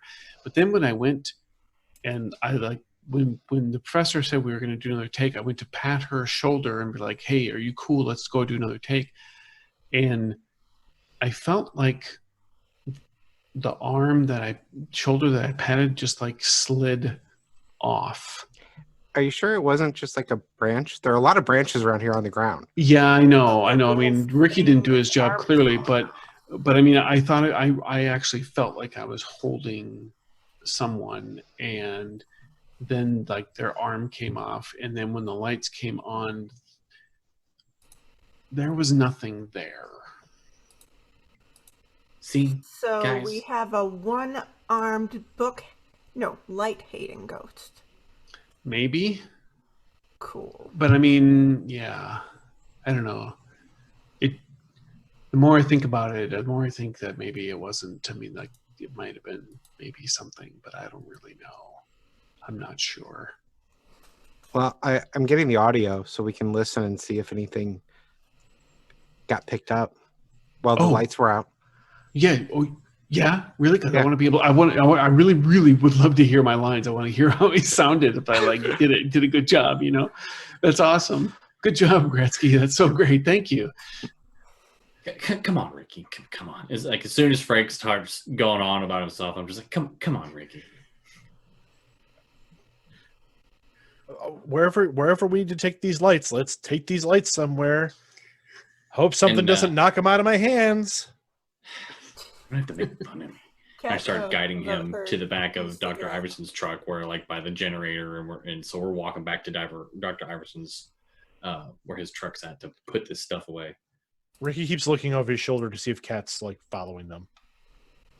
Yeah, she's following, and she's looking around the woods, like kind of excited, and she's also like vaping because Gretsky's not cool anymore. Gretsky's following, and he's like, "So, Kat, he would never drop those. Something had to have happened, because like the only thing he cares about more than lighting equipment is his Samsonite. There is no way he would drop that. Like he'd let himself get hurt before he dropped lights. Something it happened. sounds like the ghost knocked him out of his arms, though, which is pretty cool. It was really weird. When all the lights went out, the generator was still on. Like I was getting ready to take my laptop out and plug in to see if I was getting power, but then all the lights came back on. It's like the generator didn't fail. With my glow stick, maybe it can't live in the light. Maybe it doesn't want to be seen on film. Yeah. Because its handlers don't want it to be seen on film yet. Wait, it's got handlers? It's probably the government. The government makes ghosts? I mean, I guess. Well, the government, I know you weren't around for this, but the government made an army of putty patrollers. And then they cloned Frank to bring him back to life. What's a putty patrol? We don't know if Frank's a clone. And between you and me, that arm looks with a way... vested interest for them to not think about how someone could regrow flesh. Between you and me, and he's whispering really low, that arm looks really realistic. I think maybe the government reached out to him too to keep us off the trail of Frank clone. Because he lost an arm. Is that why you guys are so obsessed with arms? Yeah. Because, like, you've been making all these weird, like, they sounded like they should be jokes, but, like, it made no sense. So I figured it was, like, an in-joke thing. Yeah, he lost an arm fighting the putty patrol. What's the putty patrol? Is that, like, some kids show? They were some crazy cultists. They were cultists. They had kidnapped the professor. We were just trying to help the professor, and one of the I cultists would have attacked me. called themselves the Putty Patrol. That's No, kind that's of what I different called because them. Cults usually have cool names. Yeah, no, I called them that because they're like from Power Rangers. Okay. I mean, he's right. They were kind of like from Power Rangers. Yeah. I mean, that's what they looked like. They looked like they were They made didn't out call of themselves putty. that. No. Did they have a cool cult name? No, they didn't. They didn't really talk, did they, Gretsky? No, they just attacked. Punch through walls. They did punch through walls. Cool. Smashed my suitcase. First one, So anyways. no ghosts have knocked these lights out of my hands yet. Just saying. No, and by the time you guys are at this point in the conversation, you're back and able to like check in equipment, get the Maybe audio Ghost copy. doesn't think it's funny enough right now. Didn't drop those, Ricky. Well, I didn't say you. Well, you did drop them, but you say something knocked them out of your hands. So Fortunately, Hussy, we don't do bennies from the stream participants. We've forgotten the rules because it's been too long. Damn. go ahead and get on your burner account for Twitch. Just log on that troll I'll take account, the just do it. theoretical Benny. Okay, that's good in theory. So you should really check out my blog. It's all of the weird things that have been happening lately. It's like the geriatric zombies came after that, and then we went to the concert, and the guy attacked Amythest. Wait. Back up a second. Are Yeah. geriatric zombies fast or slow? They were Faster than surprised- you'd think. They Yeah, got pretty fast. So like for old people, they fast were for really old kind of people, fast. but slow for No, for Fast. dead I mean, people, they were really kind of fast. They were just guys. They were dead. just. They were old. just brainwashed. They were just old. They You weren't call them dead. zombies. Yeah, but it wasn't like the dead zombies. They were brainwashed zombies. No, they were literally dead. Well, Yeah, they no, I'm were pretty after sure you they were drove dead. over them with the truck. You drove over old people with your truck, Man, Well, it was, man. and you shot that guy. You're cool. And you see Tuco, he grabs his suitcase. And he's just like, man. And he just starts walking away. it's kind of an emotional security suitcase. Yeah. We don't want to. You know that old Peanuts cartoon with Linus and the blanket. Hmm? Yeah, Tuco's got his suitcase. Yeah, and he's lost it twice. yeah. like That the is fir- not the original one that we first knew him with. Yeah, the first No, one this got one- destroyed by the putties, Oh and my God, the that's police took the horrible. second one as evidence when he shot the guy. Somebody took his suitcase. That's awful. Tuco, he's had it rough, and honestly, the fact Yeah. that he's like still here and put together as well as he is, and got a date apparently. I mean, that's this dude is doing pretty well. Yeah, and he's a great shot. Yeah, and a hell of a Tuco's a- driver. He's a very sensitive young man. Yes. I can see that. I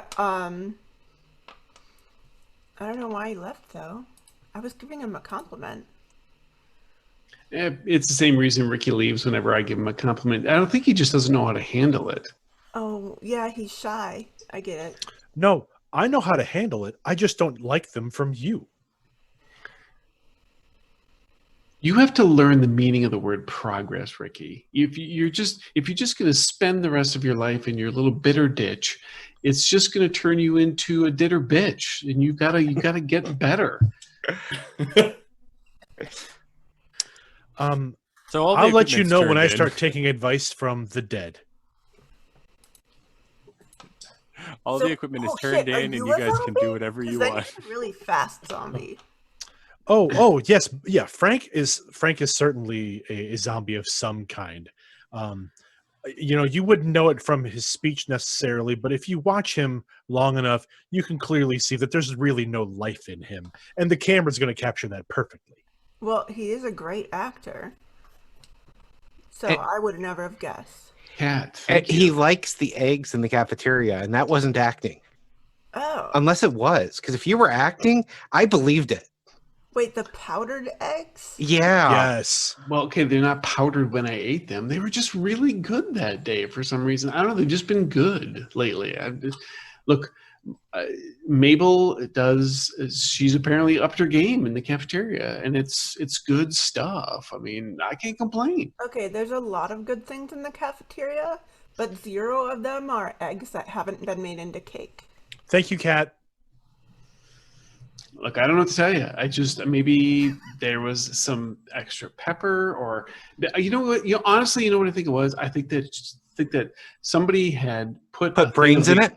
No, they put that everything but the bagel That's seasoning. what- I think that's what made the difference. Oh my god, those eggs do look like brains, like yellow brains. Yeah, it's like all those TV shows when a zombie is trying to stay hidden and they mix brains into food so people don't realize that they're eating brains. That's why the eggs are on the menu. I wonder if Frank's not the only zombie. Well, we're gonna have to stake out the cafeteria. And Yes, see who else- anyone that eats those eggs Wait, and doesn't Jen gag. doesn't like. Yeah. Well, let's maybe handle one strange thing at a time, because right now we're still trying to figure out the movie thing.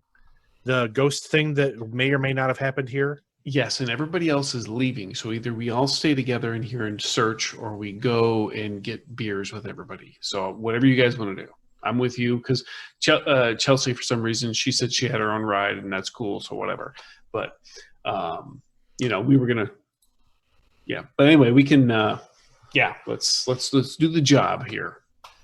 I want everyone to know that everyone that's here around Tuco. By the way, Tuco, it appears that Frank may have gotten turned down by a girl or a woman. Kat, Excuse me, a woman. Kat, you'd see Tuco. He'd be walking back up to you directly, and thank you. I get that it was a compliment. I didn't Cool. walk away because of that. It was not you. And I look over at Gretsky, and I'm like, Gretsky, do you have to tell everybody that I shoot people and run people over? But you did. I know, but do you have to tell everybody? Well, it's either we tell them or they find. It's a matter of public record. Yeah, it's on my blog. And I look over at Frank, and I'm like, Frank, Dude, you know that whenever I slip up like that, it's just an accident. I don't go. I don't. no, I don't it's go actually around. Frank. You get the pass because you did die. Yeah, see, seriously, I'm up to 20 hits a week since I started writing about you. No, okay. So Like, I only Frank, got 5 hits a week for Frank. I get Hey, look 20 hits a week for you. I look over at Kat, and I'm like, okay. He parkoured down 2 flights of steps. He looked Stuck like the a landing. lifeless body. There was a lot of blood, gallons worth of it. No way that's really him. No way. By the way, you won't find that anywhere. And I point over to Gretsky, and I'm like, he keeps trying to find his backups of it. The government keeps taking it down. He can show you all you want to see about that. And I look back over at Frank. I'm like, Frank, buddy, you can't remember that night, man. You don't remember anything, man. Maybe the real vampire turned him into a vampire to save his life. Why? How do you feel about blood and eggs? Well, I definitely don't like to mix the two. But I mean, like, am I squeamish with blood? No. I mean, it's all good. I'm all good with that. Tuco slowly starts to like take his finger and like he's coming towards your mouth. And so if you let him, Dude, he's like fingers like going to like put a lip up to see if there's a fang or not. Dude, what are you doing here? Now, first I of all, mean, just smile. Just just real big. you mean you like a headshot smile, or Yeah, like yeah, just pearly whites. Okay, all right, hold on.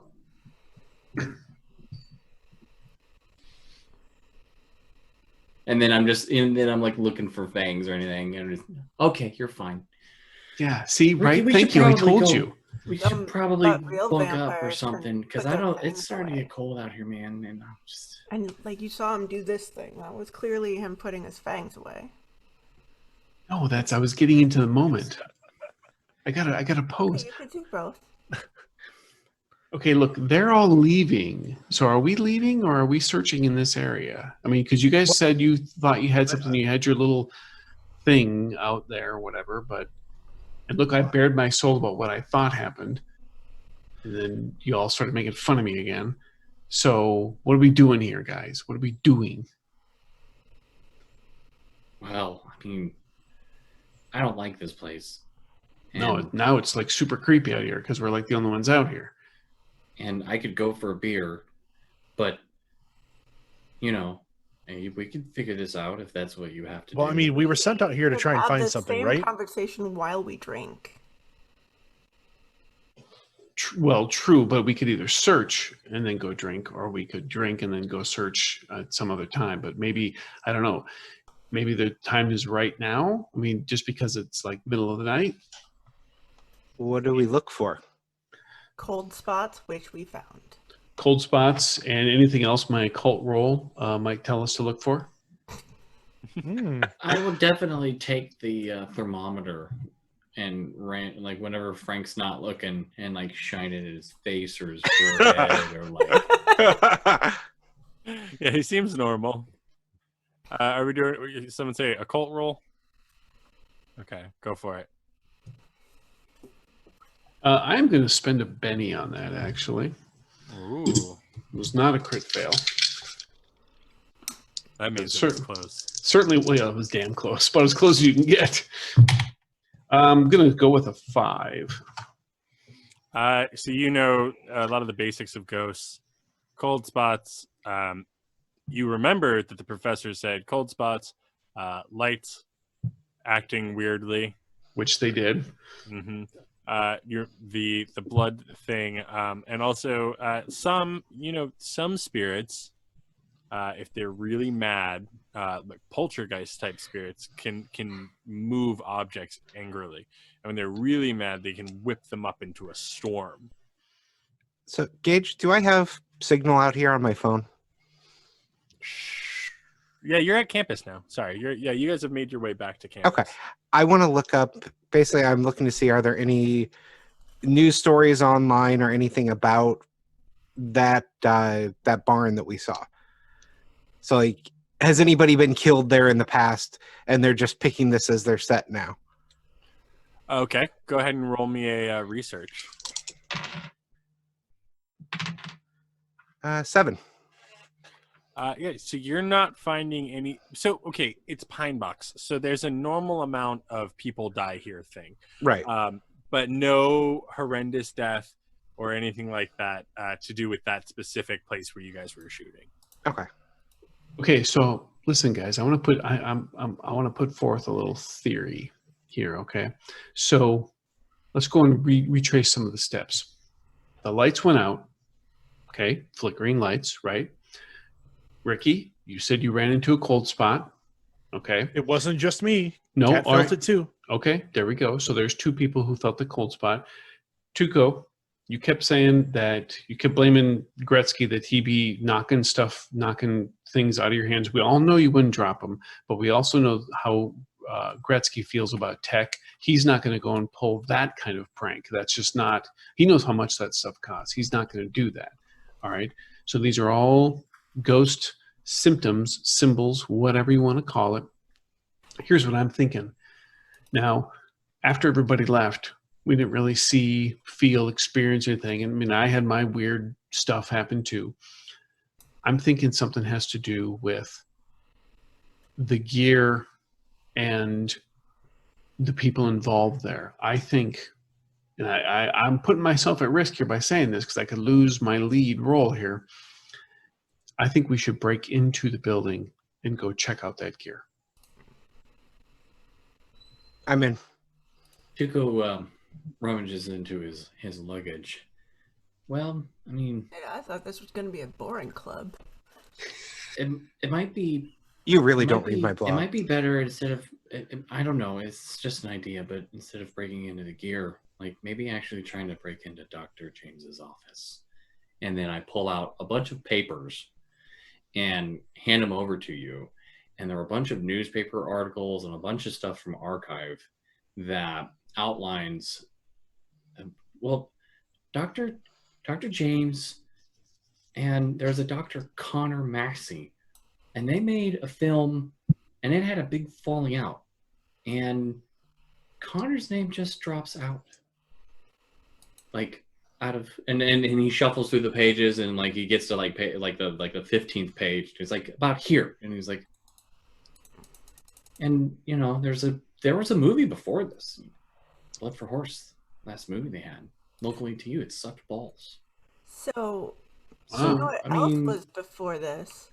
yeah, there but were Connor's name just Other disappears. students in the show. Do you think they all got ghosted? Well, maybe. But this Dr. Connor guy, he's not here anymore. Well, I mean, look, he's here in all these pages, and I show like How many movie years script. ago was this? Because then maybe there might be something to what Kat's saying about the To students. interrupt briefly, Dr. Connor Mays, you, Frank, and Kat know Dr. Connor Mays. Oh, He is okay. the head of the theater department. Oh, So his name stopped showing up in any involvement with the filmmaking program, which he initially piloted with Dr. James. Sorry, quick clarification. oh, okay, yeah. Okay, so all right, so maybe yeah, there's something there. well, yeah, because Connor's still around. I mean, I don't know if these two talk, but judging by what you're showing at us, they must not anymore, at least. So maybe it is in her office we need to go. Maybe something happened. Maybe. So Right now it is 2 a.m, just so everyone knows. So maybe we should talk to her at some point, but let's go break in somewhere. Yeah, I'm thinking Tuco maybe has got the right of it here. Maybe we go check out her office. I like your enthusiasm. All right, so I mean, get some Monster and Red Bull, and so we'll just ignore the ghost presence here and go somewhere else. I mean, we're practically back on campus. You are back on campus. Okay. So yeah, all right, let's go break into a professor's office. Let's do this. It's been a week or two since I've done that. All right, you guys are going to break into a professor's office. So go ahead and give me that thievery roll to get through the door as you creep through this building. Got a thievery score and 4 bennies. Yeah, 5. pick that lock. Yeah, so you guys come down this department. This is probably the place that Kat, you knew where her office was because I think you went and spoke to her yesterday. And Gretsky comes in with the lock picks, eases it open nice and gently, and her office is meticulous. Everything, there are multiple filing cabinets. The desk is perfectly placed. There's 3 pencils next to each other with a legal pad. Everything is very, very neat. And you guys can start searching around. So if you guys want to let me know what you're looking for, then make rolls, and then I'll tell you what you find. That's completely up to you. I'm good either way. I want to look for files relating to the that first movie. All right, go ahead and make me notice. I can do that. does she have like a shredder box or anything? Is it very? You said it's very meticulous, so I'm assuming it's also very cleanly. Yes. Is there like a shred machine or like? I don't think she has one here. I think there's one for the floor. So I'm looking for like an outgoing box, or like like in some offices you have like a little box area of like turned over faxes or information of the day kind of stuff. I'm looking for any kind of like loosely but organized papers in a specific area or anything like that like they might be heading on their way out. All right, and you can go ahead and do a roll notice as well. I'm looking for passwords. I got a 5 on mine too, Gage. All right, Gretsky, go ahead and roll notice. Okay, 5, you managed to find a folder labeled blood for my horses. And as you're flipping through it, it has a bunch of stuff. It has the original script. It has like a signed letter from Dr. Connor Mays, like resigning and washing his hands of it. It has all of these horrible reviews, and it has the original cast. It has all of these things in there. Does in his letter, does he say anything of the reason why he's washing his hands of it? It's very, I mean, you would probably think of it as dramatic and intentional because you're Frank. But anyone else would find it to be kind of like petty and over the top, like really dramatic. Like one of the lines in there is he says something, he's like, you're more interested in exploring the horrific and the brutal than in creating art. Stuff like that. And he says our differences over the ending of the film are just irreconcilable. I will on my phone. I'm going to type the name of the original cast members, just to have for reference for later. Okay. I got an 11 on my notice. And I got You a find 12 her on mine. password. All right. I'm going to be reading her mail. Okay. You're going through all of her emails. Yep. Particularly see, does she converse with the with this director at all now? Maze, she Yeah. does not. Sorry, what was that, Tuco? Rolled a 12. A on my 12 dice is roll. very good. Yeah, so you're going through this paperwork, and you aren't finding anything super relevant. You're finding casting schedule, shooting schedule, like locations and stuff like that. All of this information for what is coming up in the future, and you see that the only thing that you see is a note about her requesting the school's copy of Beer for My Horses to be delivered to her office today so that she could watch it, possibly so she's not repeating herself and stuff like that. And sorry, Gretsky, what were you saying? You're checking her mail? Yep. Like Yeah, the first thing I did was to see if they talk. And then other than that, I'm looking for anything that's interesting. Not necessarily relevant. Well, in that case, I'm going to need a Interesting. research roll as you're pouring through all of this data as quickly as you can. All Kat, Ricky, you guys looking for anything specific?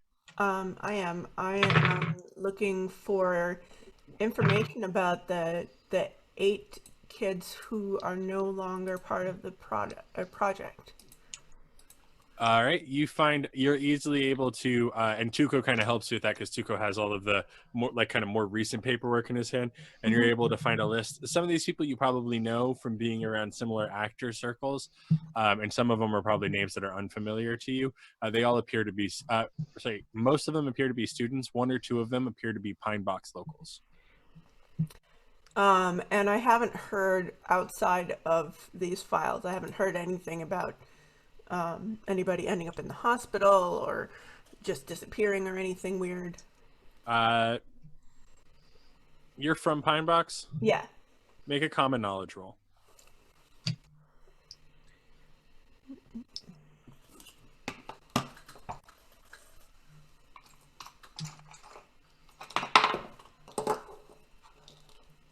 Oh, usually it's my cats who throw the dice all over, but today it's me. You are the cat tonight. I got a 3. You got a 3. People leave Pinebox a lot. You know, some people love it, some people hate it. I got an 8 in my research. Nothing in the hospital. 8 in your research, and you're specifically looking for stuff about this. You find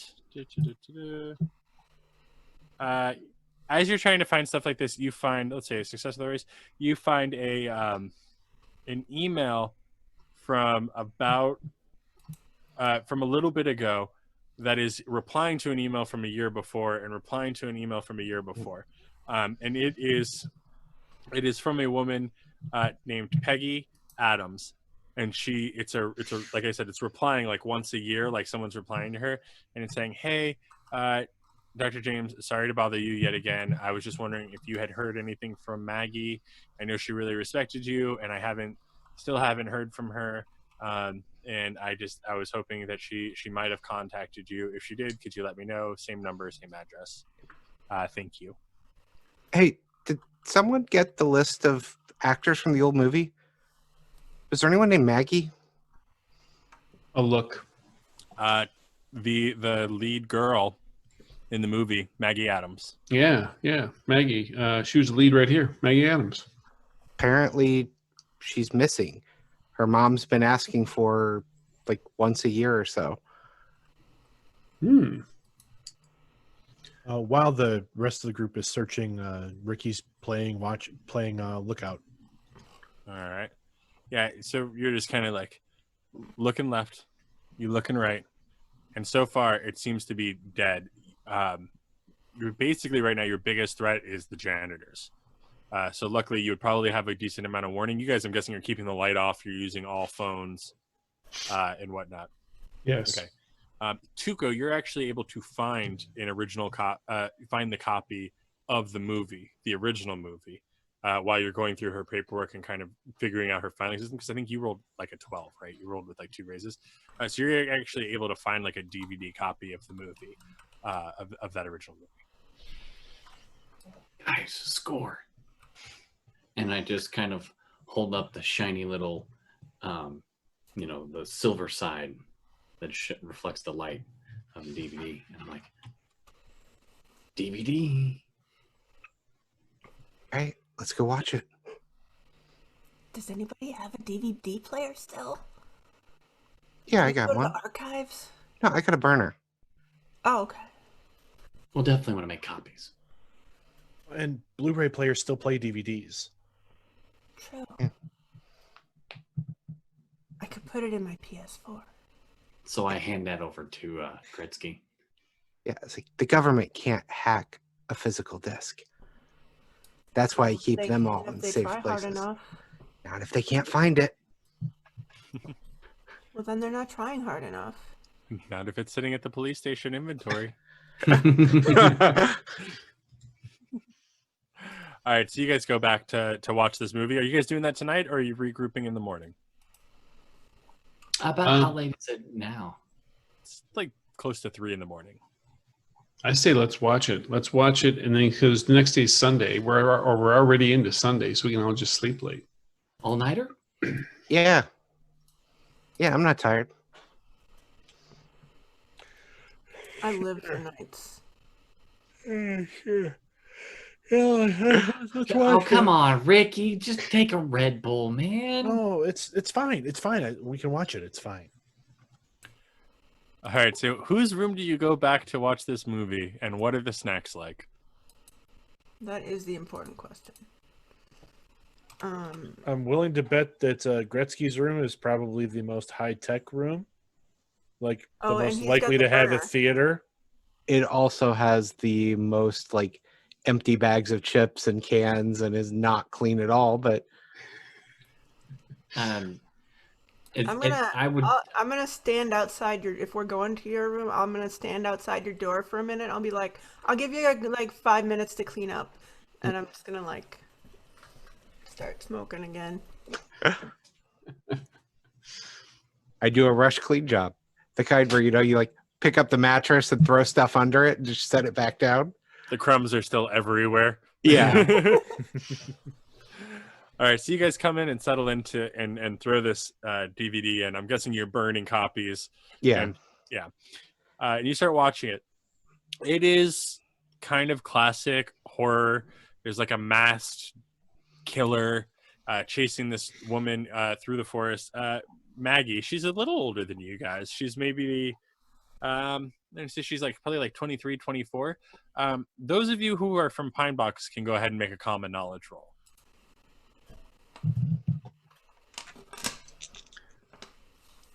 I didn't pay attention much when I was growing up. I got a 4 though. 3. All right. Kat, she looks really familiar. Like you're pretty sure you know her. And you're trying to kind of put it together. And you're like, I think this is the girl who like she went out to LA, she was gonna be like a big actress, and then she came home kind of like completely defeated and broke. She was kind of one of those stories that would kind of go around of like, yeah, you don't want to be like Maggie who thought she was too good for Pinebox and had to come crawling back. So she seems familiar and like that, but you didn't know her well. She was probably like, a few years older than you. Oh, it's that Maggie. That Maggie. Oof. And as you guys are watching the movie, you're like, she's not that bad. Like, there's worse actresses in Hollywood, but the movie's not very good. And it's just there's a lot of blood and gore and stuff, and then it comes to the final scene, where it's like it's just her versus the killer, and she hasn't broken any of the rules, so it's like Jamie She's Lee the final Curtis girl. time. Yeah, she's final girl, right? And this masked killer ends up tying her down and severing her limb from limb, Oof. and she dies. And I Did he need start everyone. with the arm? He did, and I need everyone to make a vigor check as they watch one of the most realistically gory scenes of their lives. Ooh. 3. 7. 9. I'm fine. Well, That is 5. awesome. Oh my god. Gretsky, Wow. you're used to virtual violence, and Yeah. you turn and you run and you just make it to the bathroom and you start puking. You're like, "Bleh, bleh." Like And you're none gonna of take the a level of special fatigue effects in as this you movie feel. are as good as these ones. Yeah, they really must have just like saved the budget, whatever they had for this end scene. I mean, it looks real. I mean, oof. Boy, yeah, she's really selling it too. She is like those screams. So good. Yeah. Yeah, no kidding. This is like, did you ever watch that movie Saw? Like, You know, I never saw those. I never saw any of those. well, it's like this caliber. Okay, yeah.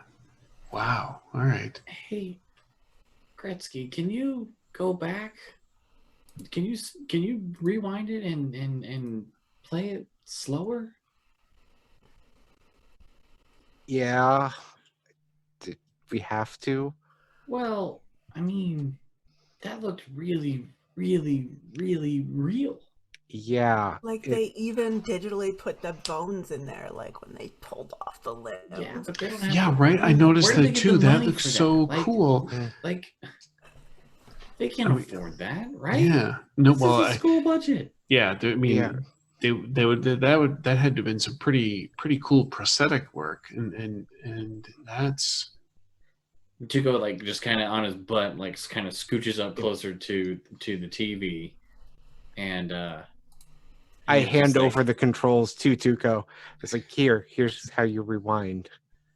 And so I like Tuco will just sit there for like a few minutes and rewind, and then like half speed, and then rewind, and like quarter speed, and then rewind. I and don't half think that- speed. They're not. We saw the rest of this movie.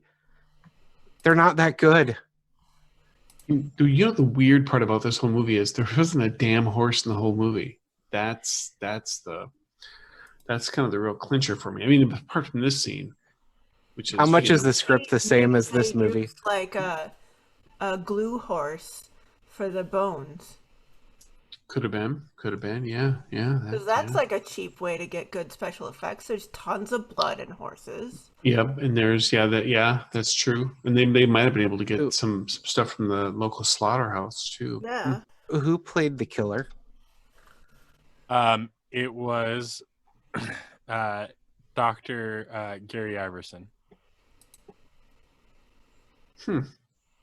A doctor, so I mean, maybe that's why it's so good. Yeah, he probably would know. What, is he a medical doctor? I mean, because he would know where to cut. I don't then know, at but he that probably point. had to take anatomy courses anyway. I'm sure. Yeah. That'd be Huh. the guy who's been heading up lighting, and just in case the name wasn't familiar to anyone.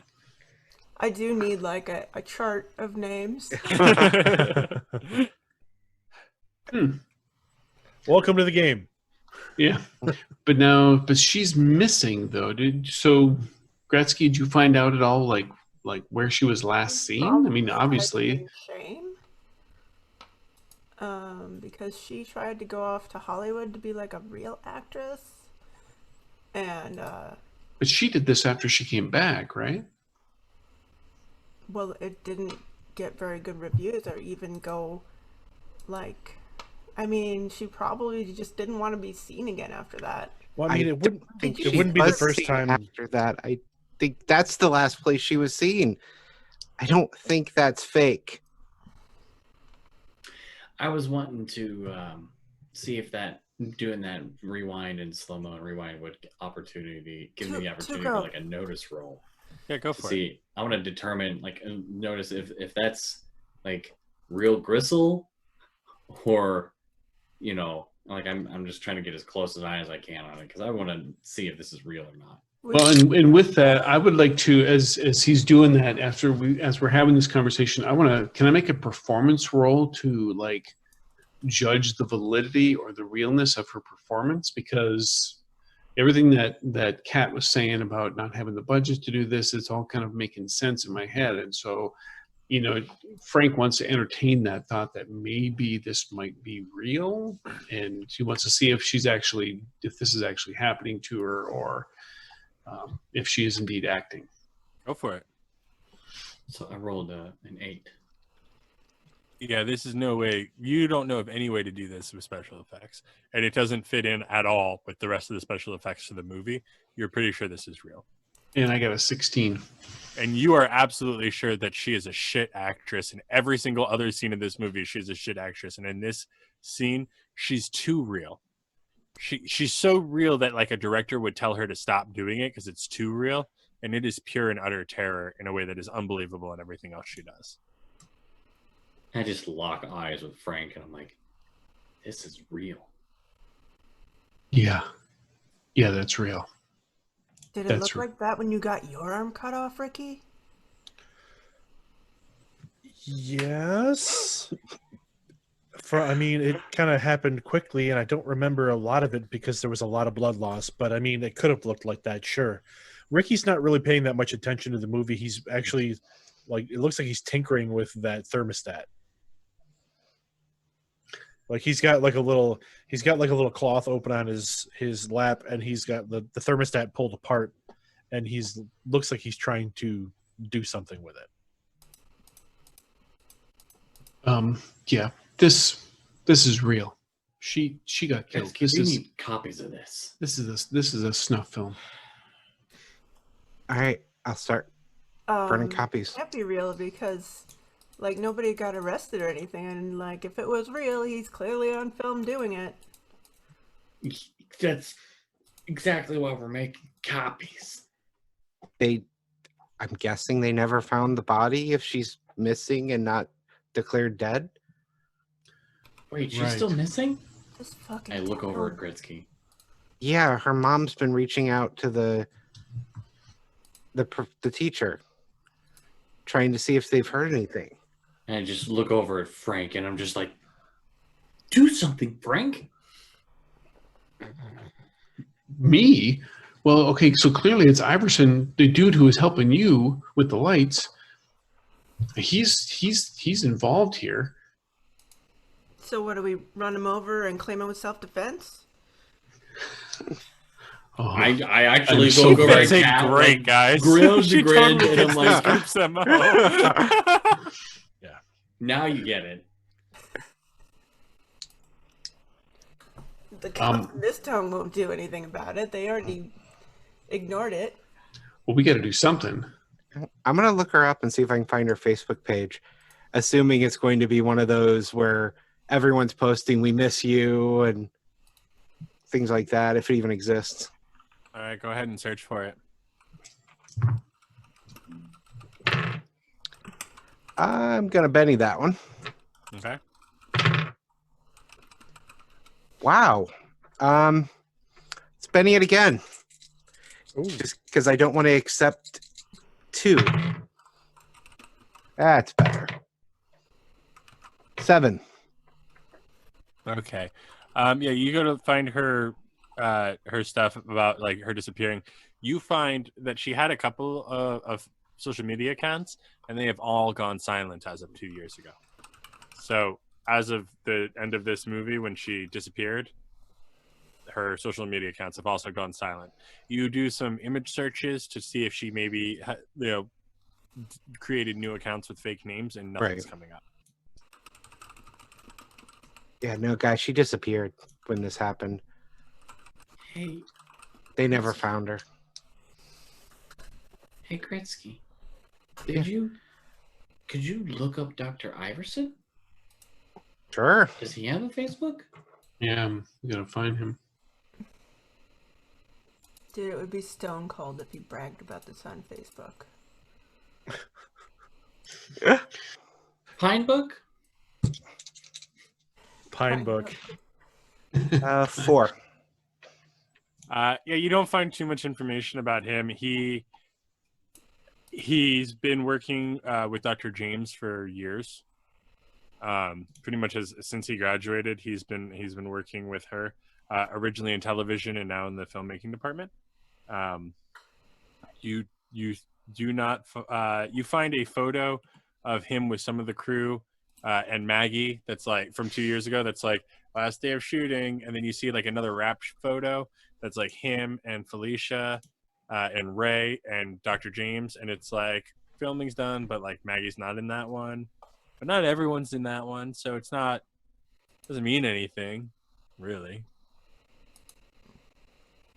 I wonder if anyone else knew from the film knew that it was real. I mean, probably everybody he killed her in front of. But that's it. Did he do it and just set up the cameras ahead of time? Or was somebody there filming? Oh, you know what? That would be why the ghost hates the lights, because he's the lighting guy. So you're saying that was her, like her ghost? Yeah, we should go talk to her. Maybe that was her ghost trying to tell us that it was the lighting guy. Yeah. Yeah. You do have one other thing that you guys could watch this evening.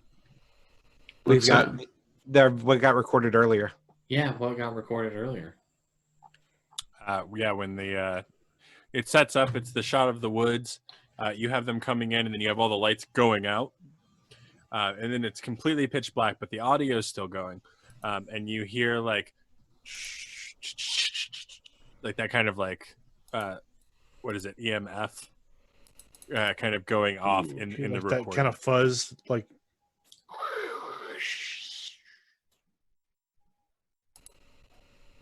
Yeah, hold on. Let's make that part louder. I separate that section of it and try to bring that up. All right, give me an electronics roll. Let's see. As someone who's been doing a lot of audio editing lately, that requires a roll. Oh yeah, I'm with you there. 5. All right, that's a success. So you managed to kind of pull it all up and sample it out, and it's just this, avenge me. Play that for everyone. Cool. Metal So- AF.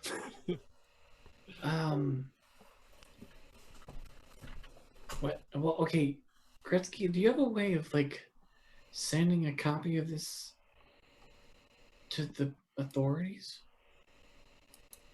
Yeah, but it's a published movie. I mean, we have to have more proof than that. I mean, there's a ghost saying avenge me. That's pretty cool.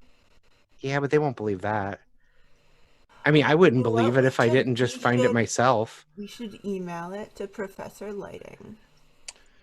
What if, well, Gretsky, you can get into people's accounts, right? What if you hack maybe the professor's, Pine account? Maybe he's got some things in his like personal drive, or maybe there's some information that he's keeping for himself. Why don't we go to Dr. Iverson's office? I think we should. Yeah, we went to the wrong office. It sounds like it. Let's go break Well, I mean, into we his got office. The right office. It's pointing us in the right direction. Do you want? Wait. Are we breaking into her office, or are we gonna talk to her? Well, I mean, we already broke into this office. What's another one? Yeah, we're looking for evidence. Just remember, we're not in that office anymore. We're in Gretsky's room watching Yeah. movies. Yeah, Mm-hmm. Oh, that's right. Yeah, we have to go back. Later here. Yeah, we have to go back to have to go Iverson's back. office. Well, I mean, if you want to. Yeah, I mean, we look for more evidence. Sure. We don't Do have we have much time that to can do be this proved. still before dawn, Gage?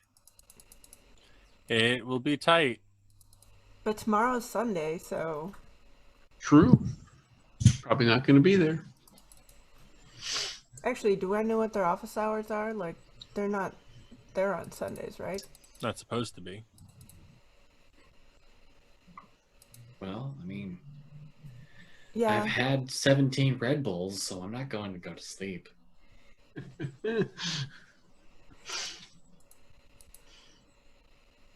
That's a lot of Red Bull. I've got Well, a if we're puke gonna this go, bad. let's go. Let's stop Yeah, wasting I time. agree. It's a lot of Tuco. Out of Right. curiosity, who's playing the killer in this movie? Is it just a student or? It's kind of the same thing that was set up before of like they just kind of rotate out somebody because you never see their face. Okay. So it's just some people of variously the same size and shape. So you guys go and make your way to Iverson's office. Yep. Mhm. All right. So are you same thing? You guys are trying to get in and out in the cover of darkness. Who wants to give the lock picking roll or the thievery roll? Sorry. I'll do that. 4. All right, excellent. You managed to open the door. It's completely dark, and as your phone flashlights kind of zip across the room, you see that he is sleeping on a couch in his office, right in front of you. That's where we're going to wrap this week, and we will be back in 2 weeks. If you want to really quick, let's just go down the line and let everyone know where they can find you guys, and we can start with Tuco. Hey, this is really the only thing I'm doing streaming wise right now. Otherwise, I'm just out on the internet as Binary Fire on the socials. Come by, say hi, and happy quarantine. Stay safe, y'all. Absolutely. Let's go over to Ricky. Hey everybody, Michael, Loser MLW on the socials. You can find me here doing a Conan stream every other Tuesday for Gamers Table, and you can find me here every other Thursday doing this stream when everyone's available, when we can do it.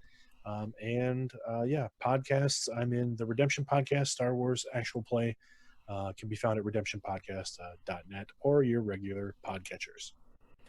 All right. Let's go to Frank. Hello, everybody. You can find me as the Hussman on most socials, except for the Gram, but I don't do that much there anyway. As far as other places where you can find some of my handiwork, I have 2, not 1, but 2 actual play podcasts, a Deadlands Reloaded at youngandholt.com and a Deadlands Noir podcast, actual play at gun with 2 N's for hireap.com. All right. Gretsky. All right. My name's Wayne, and I am on just a ton of things. So I created a landing page for it, waynecole.net. You can find all the podcasts I'm on, all of the actual plays, anything that is coming up project-wise, I'm going to be posting there. So waynecole.net. Excellent. And Char. Hey, you can find me mostly at Irregardless. That's IRRGARDLESS. It's like not even spelled right when it's spelled wrong. And on Sunday we actually have we're actually doing a special charity stream of our North Gork Boomers game for IsolaCon, which is it's a virtual convention for all of us isolated people. So That's awesome. yeah, you can find that on my Facebook. Which I recommend following, especially the company one. It's very good.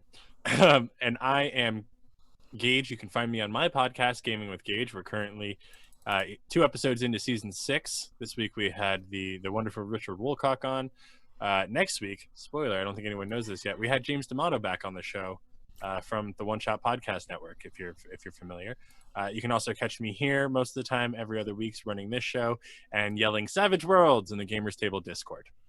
So thank you guys so much for tuning in. You can catch us here, like I just said, in 2 weeks, and you can catch the Big 20, the roundtable discussion of GMs, on Sunday at 9 p.m. Central.